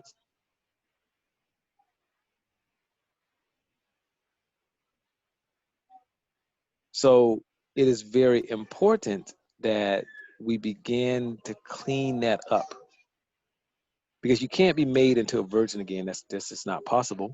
However, you can be put in the same state that you were in prior, from a spiritual perspective, prior to you losing your virginity. Like, all of that can be cleaned up. And it's very important that it does get cleaned up at some point. It's very, very important. Because if not, you're carrying around debt. You are.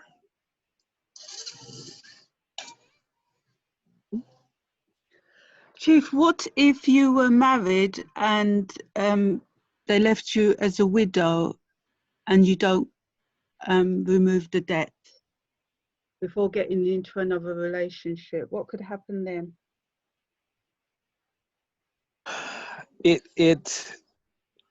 There's an impact. I haven't talked to my elders about the impact of that one. But there is an impact, because if you're a widow, this is what happens traditionally.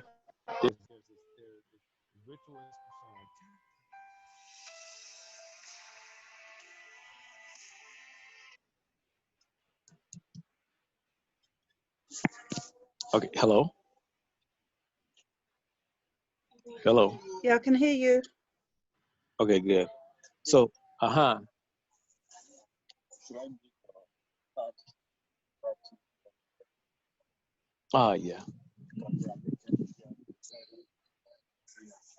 Okay. Yeah, you can give it.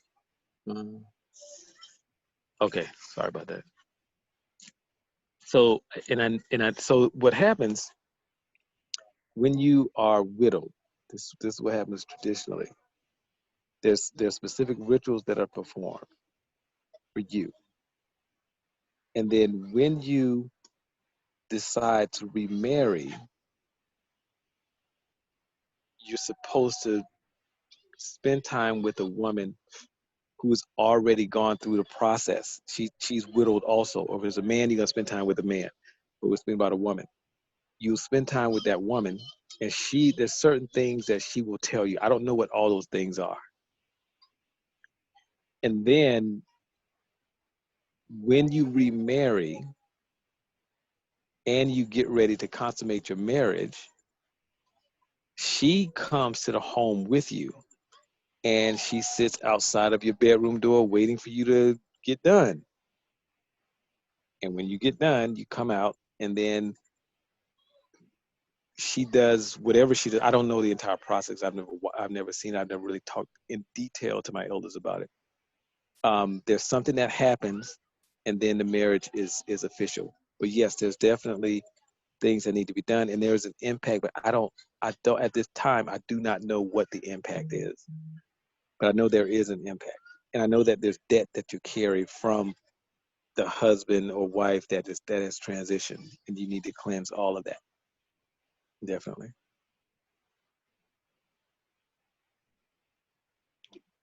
Could you explain what makes you an ancestor? You're already an ancestor. When you transition, you're quote unquote, you're classified as an ancestor when you transition, but you're already one. I was going to say, going back to before, how do you cleanse? How do ones cleanse?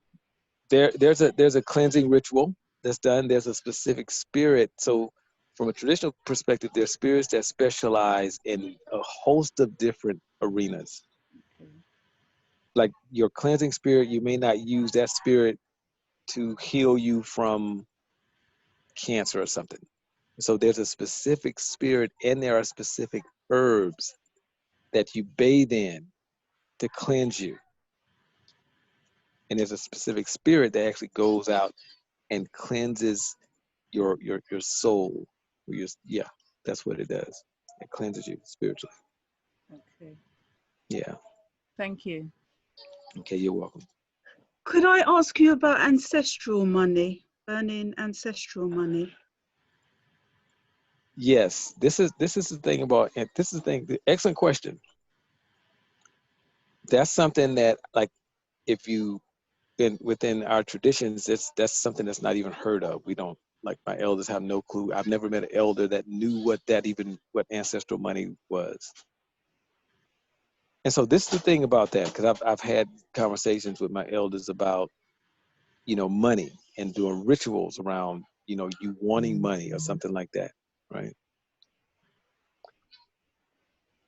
If you go and do a ritual for money, you're actually stealing, because spirit will go out and collect the money. They're not making the money. They go out and get the money and bring it to you, however you get it.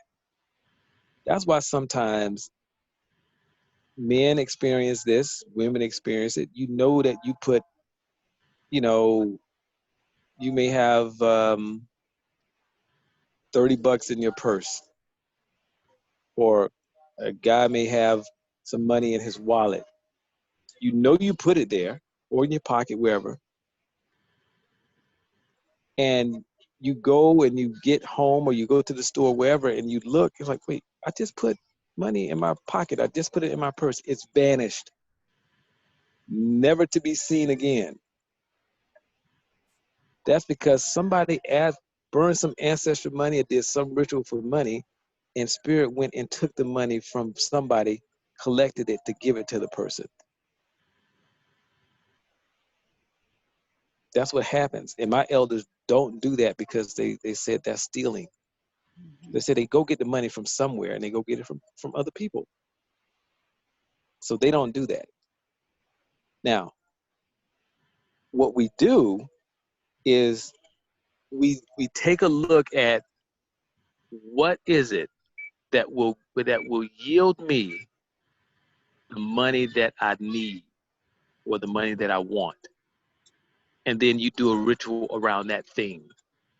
So if it's your business, or if it's your job, you get a raise on your job, or whatever it is, something will yield you that money. You do a ritual around that. That's what we generally do. We don't do rituals to bring money to us just specifically for money, because it's stealing. Because the money has to come from somewhere. And so the reality is, someone has stolen from all of you, and you had no clue. You just thought, some people thought they're going crazy, whatever you think. So yeah, that's how we view ancestral money. We don't, first of all, they don't know what it is, but it's still, they have rituals. There are rituals to bring you money. So it's the same concept, but my elders don't do that. There are other elders who will, but it's stealing at the end of the day. Okay, I hope that clears up your question, or answers your question. Yes, and crystals. I've been asked about crystals. Crystals are fine. This is the thing about crystals. right? We don't, like in our tradition, we don't use crystals because there are things that are more powerful than crystals that we use. Like if we want protection, we're not gonna go and use a crystal for protection. We're actually going to employ another spirit to protect us. Because if you're attacked spiritually, the best defense is another spirit to actually address whatever spiritual attack is coming to you. That's the best way to address it. It's not to say that crystals are not effective. They are. The thing about crystals is this. The higher, two things. Just thought about something else. But the more powerful you become spiritually, you can actually become more powerful than the crystals. And then those crystals will begin to draw energy from you because your power has exceeded the power of the crystal. In the same way, it's the same thing happens when you may initially start wearing crystals. You're actually absorbing, you're drawing the power from those crystals because those crystals are actually more powerful than you. But when you become more powerful than those crystals, the opposite happens. They begin to draw power from you, if that makes sense. And I had the privilege of going to, I went to Mexico back in December. And I was in Cancun. So I had the honor of sitting with one of their traditional elders. And I had the privilege or the opportunity to see him, perform a ritual using stones, crystals. And the thing about it, and he said that you have to charge them to make them more powerful. Just going to the store buying crystals does nothing. There are specific rituals that we do not know about, that they're so secret he wouldn't even show me. He just said, he just did one part. I saw one aspect of it where he took some herbs and he did, part of the ritual with some herbs. And then the other part, he said he has to go back and do those in secret, basically.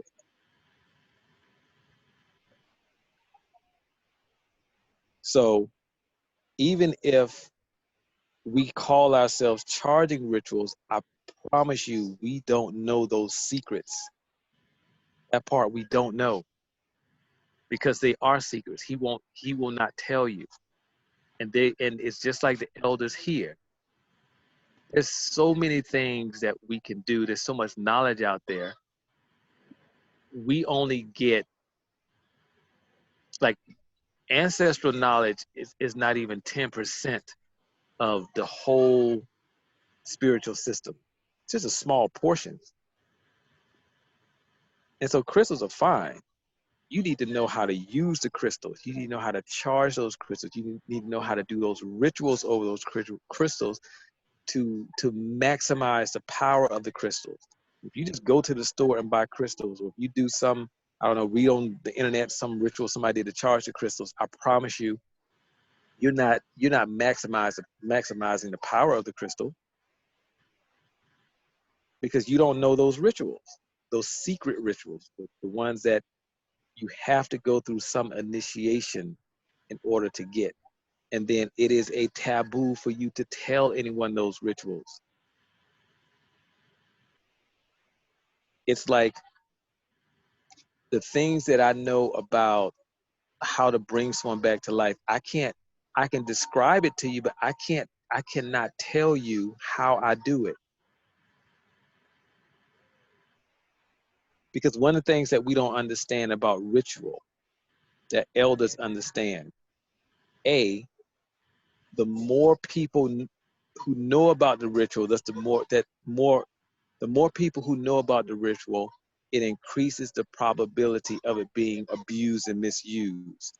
And secondly, the more people who know about the ritual and use the ritual actually weakens the power of the ritual.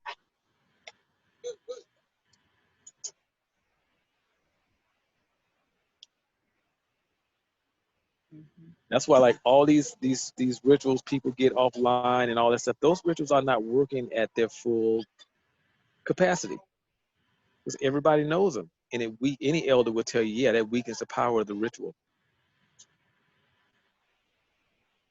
It does. Not that it doesn't work, it weakens it drastically. Chief Montana, Chief Yes. Montana, would you mind telling the audience something about the drumming event that we've just closed? Yes, absolutely. Please. So I recently had a 6-weekend drumming event, and I got the message for this event several years ago, and then it was brought back to me maybe a couple of months ago or so. And the purpose of the ritual is to focus on a certain area of our being, of our existence every week in order to recalibrate the frequency of nature, because the frequency of nature has been altered intentionally.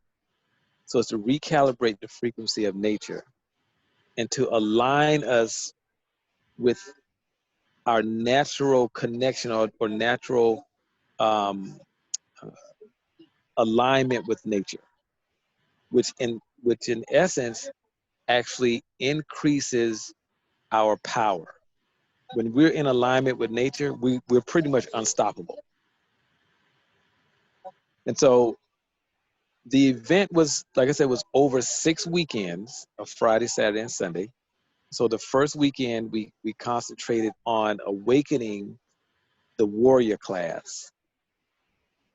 And there's a distinction between warriors and soldiers. They're not the same. A soldier is very impulsive, very reactive. A warrior is very strategic in their actions. And so we did the ritual to awaken the warrior class the first weekend. The second weekend was the ritual to awaken, I think, the leaders. The builders. The second weekend was the builders.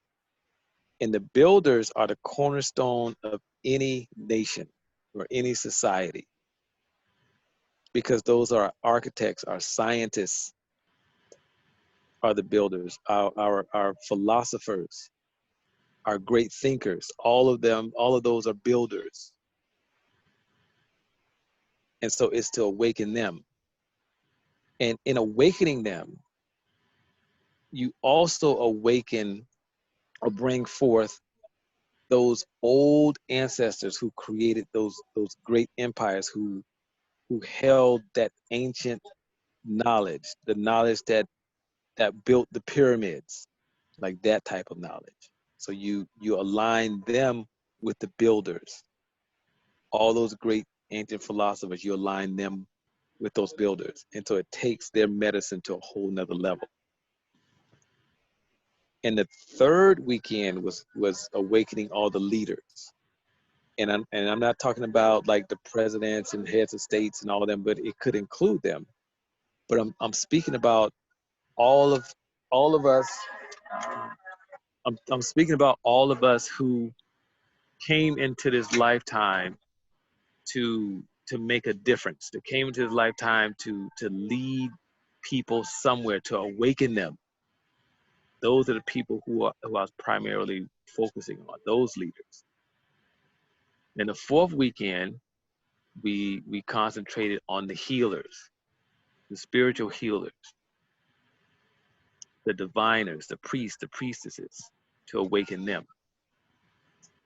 The fifth weekend, we focused on community, and not just like your local community, but the community that is spread throughout the world, for people of African descent, to bring us together, to galvanize us.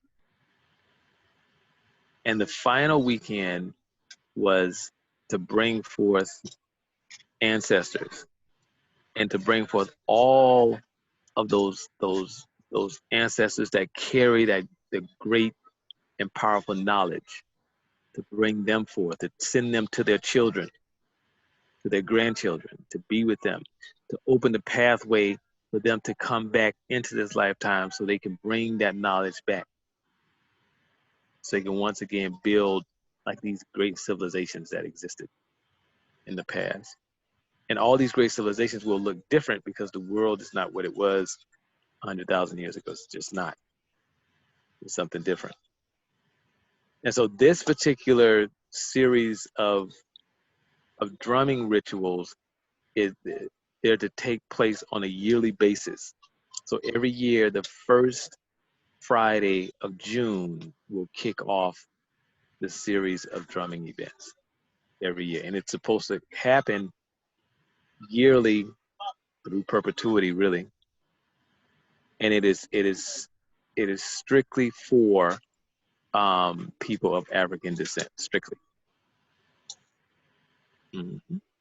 And someone actually asked, well, it's a white guy, he wanted to participate, and we told him he couldn't. He said, well, well, we're all children of Africa. That's what he said. And my reply was, everything that you've been told is not factual. It's still a theory. None of it has been proven. That's why it's the out of Africa theory. Because none of it has been proven. Scientists have been trying to prove it, but they have not yet proven it. They might be close, allegedly, but we don't know what close means. They might be almost, but we don't know what almost means. But at the end of the day, it has not been proven that that's the case. So that's what the event is about, in a nutshell. So what are you working on now? Are there any projects you're working on now? I'm sorry, say that again. Are there any projects that you're working on now? Let me see. I'm working on now. There's so much stuff. Yes, I'm actually working on some waste management projects, because those of you who have been to the continent, you know that there's a huge waste management issue here. So I'm working with some other people. There's a Ghanaian guy that I'm working with who actually wrote a proposal for the government around waste management. And unfortunately, the governments don't put a lot of focus on waste. And that should be one of the primary focuses. For example, the budget for waste management for the entire country of Ghana is $800,000 a year. That's not remotely close enough. It's not remotely enough money to handle the waste. It's just not. And so there's a huge liquid waste and solid waste issue. And it's not just here in Ghana, it's in many countries throughout the continent. There's an issue.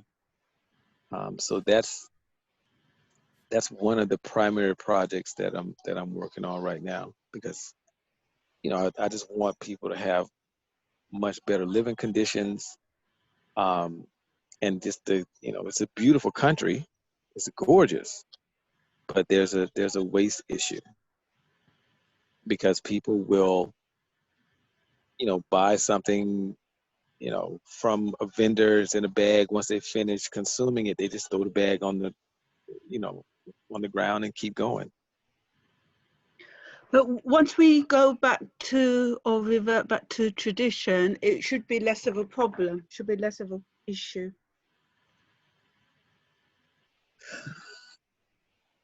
Possibly, but people just have to. So what? This is what has to happen, because this issue is it's the same issue that I don't know if it existed like in the UK. I'm sure it did at one point, but I don't know the extent in which it existed. But I know there was a waste management issue in the US, and there was a huge campaign throughout the 70s and the 80s to clean up the country because it was trash all over the place, literally. And We mhm. we used to have the advert that says "Keep Britain tidy," and you would see the bin and the rubbish being thrown into it. So maybe they need to start "Keep Ghana tidy" advert pumping out on the TV all the time. That could be a start. If you Yes, keep absolutely. pumping the message into people's head, into schools, because I remember you'd get some kids says, well, we've got the road sweeper to clean it up. If you didn't put the rubbish, they wouldn't have any work. But you've really got to get it in their head. No. Yeah, but it's about re-education, but they would just dump it to the third world. Now I think they're burning the waste matter, but we need to re-educate people to stop using plastics and go back to using banana leaves or, more sustainable. Well, we're doing it here using more sustainable. But there was something I saw in one country, I can't remember, in the Chinese type of country, where they were actually using the plastic bag, and there was a special sort of thing you could burn it into making energy, which I thought was absolutely amazing. So they need to look into things like that. In fact, they've produced a bacteria that actually consumes plastic. Yeah, so the message first has got to get there to the people. Keep Ghana tidy and whatever they need to add to it. So things like that, the people need educated and need reminding constantly. So I'm sure they have adverts on TV over there. They can have that type of advert to help the government to re-educate their people in thinking. Yeah. So the thing is, we have to. The challenge is getting the government to see the importance. Yeah, because we can say definitely. keep Ghana tidy, but the government needs to be able to supply the trash bins and whatever other equipment that's needed to collect the trash as people begin to tidy up.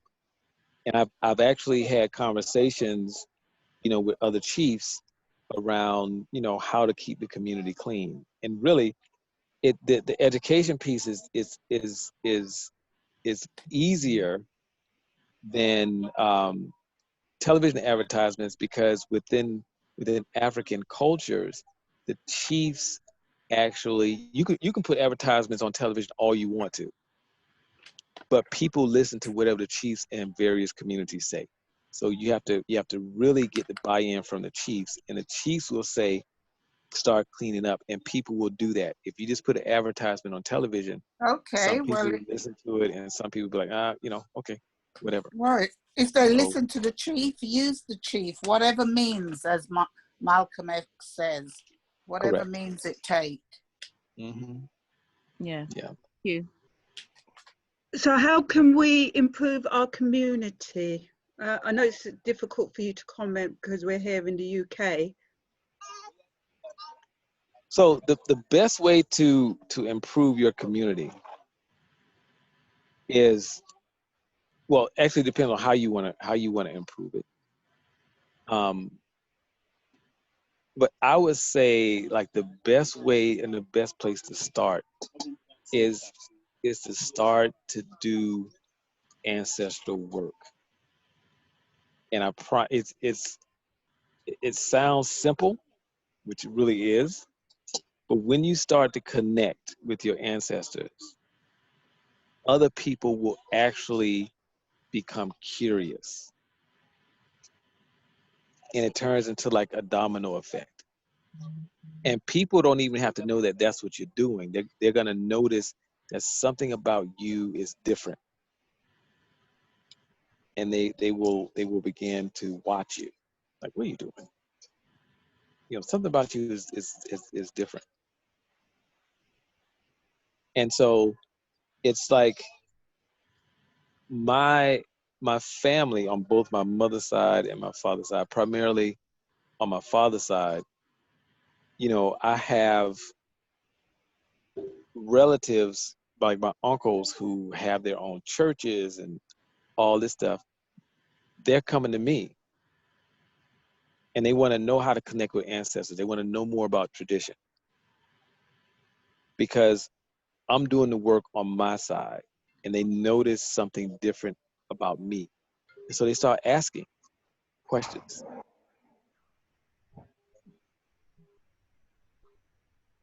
And so that's what I would suggest. Start there. It's an excellent place to start. Because your ancestors want to help, but you have to solicit their help. Because they're not gonna help you and you're gonna be unappreciative. They're not gonna do that. So you need to solicit their assistance and then they know you're serious. You know. So that's that.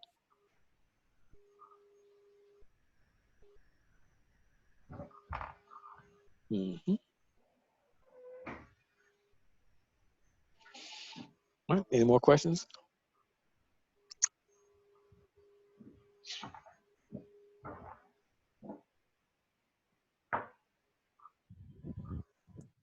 Thank you, Chief. Have Yeah, you like last words for us? Words of encouragement, empowerment, etc. Oh yes. Mm-hmm. Absolutely. Absolutely. Now, like you all have taken the first step or first steps. Some of you use it's the second, third, fourth step, which I definitely commend you for because it takes something. And the more you do this work, you'll understand what I mean by it takes something to return to tradition because you're fighting against everything that you know and everything that you think you know based upon what you've been taught. And to take these steps, it's actually historical. It's monumental because you're literally altering the course of your entire family. You're beginning to alter the course of your community as a whole just by taking like that simple step. It's no different than when tradition called me and I answered the call. I had absolutely no clue what that meant. I didn't know that I would ever be in this position. I had a software development company, and I was just going to develop software, you know, for the rest of my life because I enjoy doing that. It's my favorite things to do. And I was going to become, you know, some millionaire someplace and, you know, be a philanthropist and help my community. Like that was my thinking. That's what I was going to do. Little did I know that that wasn't my purpose. And so when I started doing the work, I didn't know what the final outcome would be. I still don't know what the final outcome is going to be. But just by me choosing to return to tradition, unknowingly to me, at the time, I've impacted hundreds of people. In fact, I have no clue how many people I've impacted. None. I have no clue how many people have have taken classes from me. I don't keep count at all. But I know it's been a lot of people because my classes are constantly full. So just by you choosing to return to tradition, choosing to begin to fulfill your purpose, that's all that it takes. Doesn't take any more than that. And you will see the impact that you will have on your community, on your family, and really on the world itself. You'll see. And you all are already having a tremendous impact. But now it is time to impact, to impose an impact with intention. That's the difference.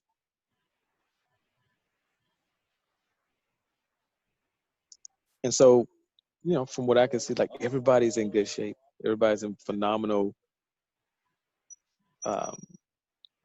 just in a good place. That's the best way I can say that. You know, and in spite of like the pain and the trauma that we experience and that we suffer from, because we all experience it and we all suffer from it. I don't care if you're on the continent of Africa or you are somewhere in the diaspora. If you are of African descent, you are carrying a lot of pain, a lot of suffering. And the reason that we attack each other is because we're soft targets. That's why. It's the only reason we do that. Because we know nothing's going to happen.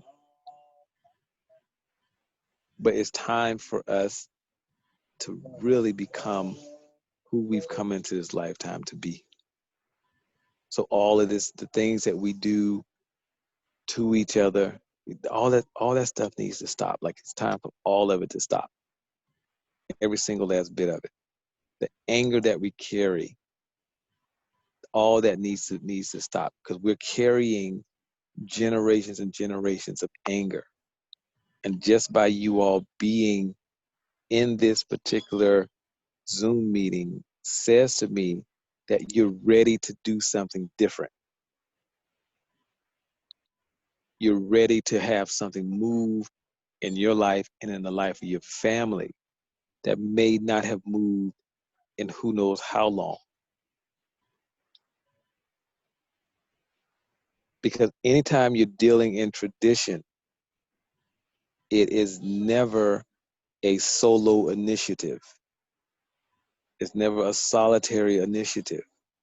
It's always communal, which means that it will always impact the people in your life and then impact the people in the lives of those other people in your life. So it's cascading. And so, yeah, so that's all I have to say about that. But I really appreciate it. I love to talk, as y'all can tell. And I really, and who would have ever thought I love to talk, because I used to be the shyest person in the world. You couldn't pay me to talk to anyone at all.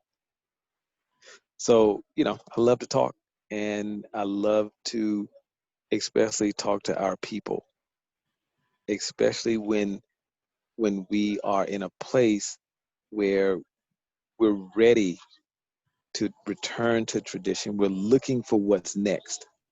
We're looking for like that total fulfillment. Because I've never been more fulfilled in my life than I am now. My life is easy.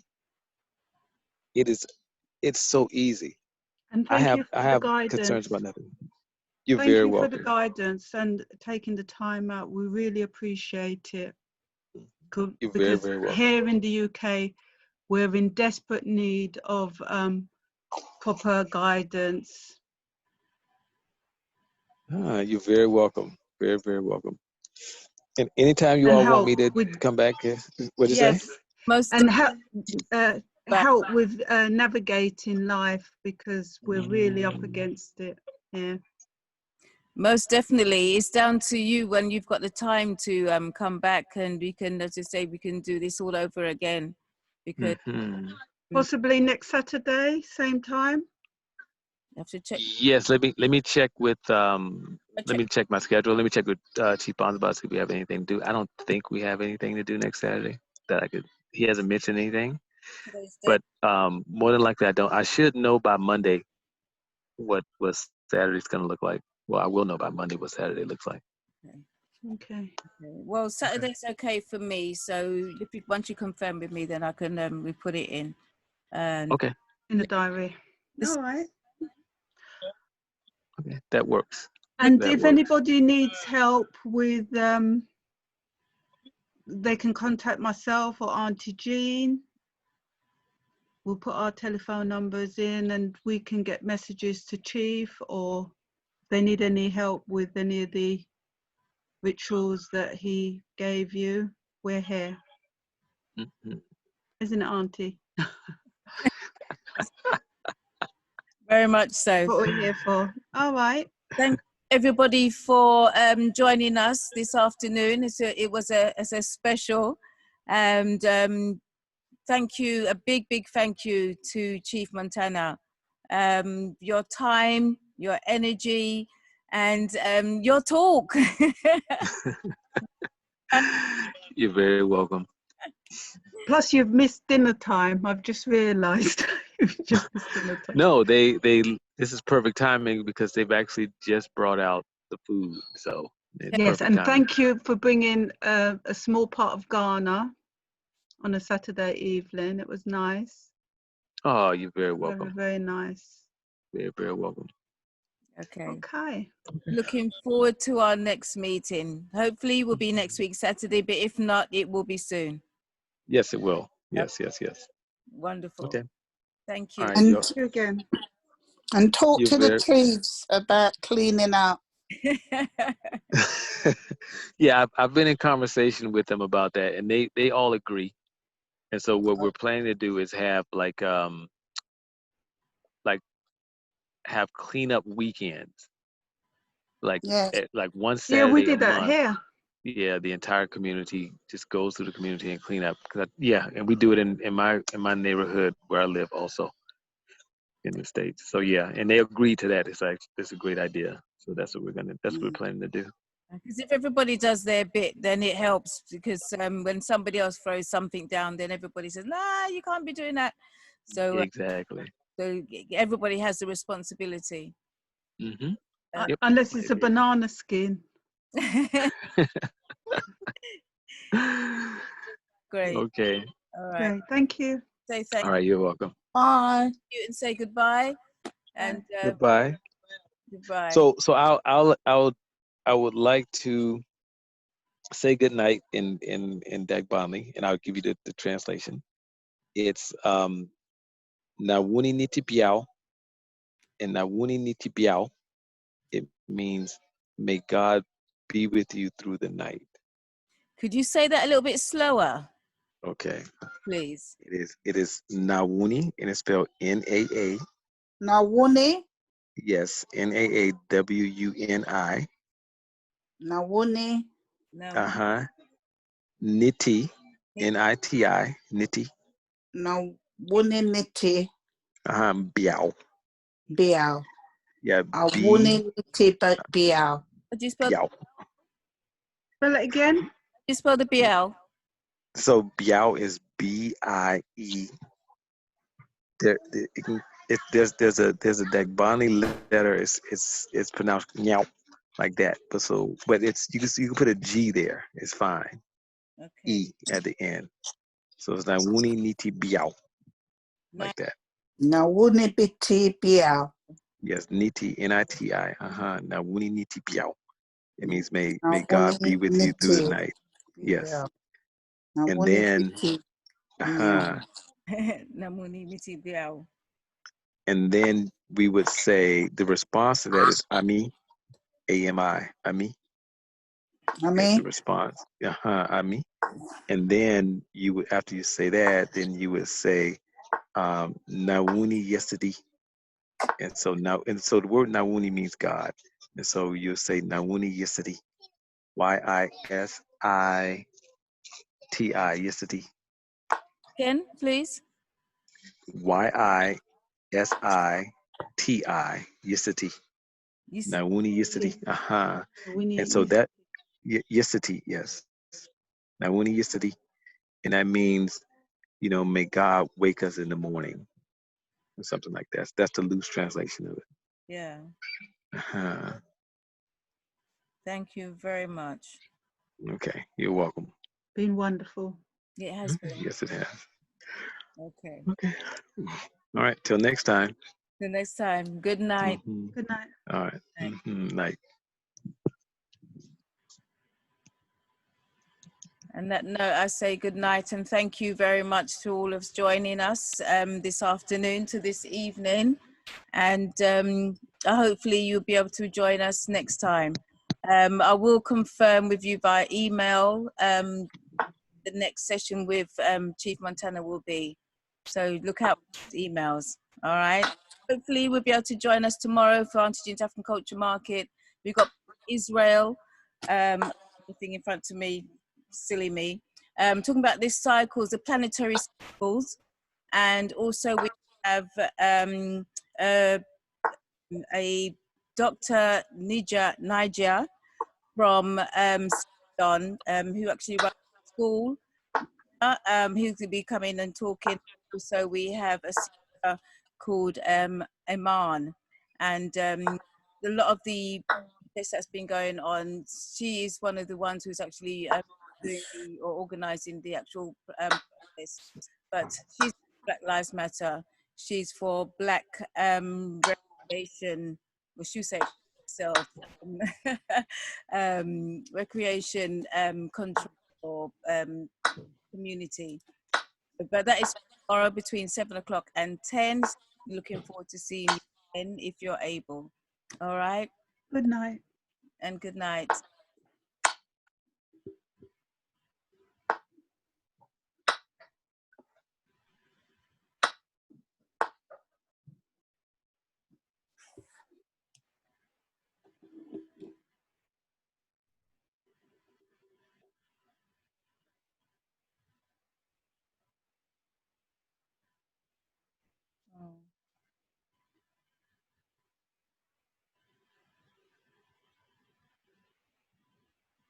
Nothing much to save in the chat.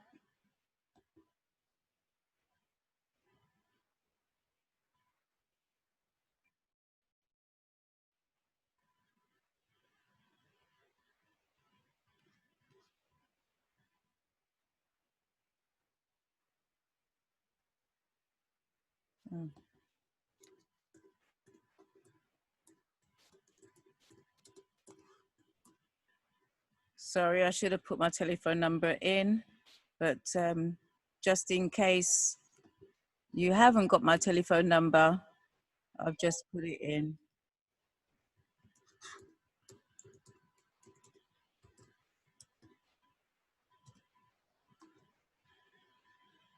Okay. All right.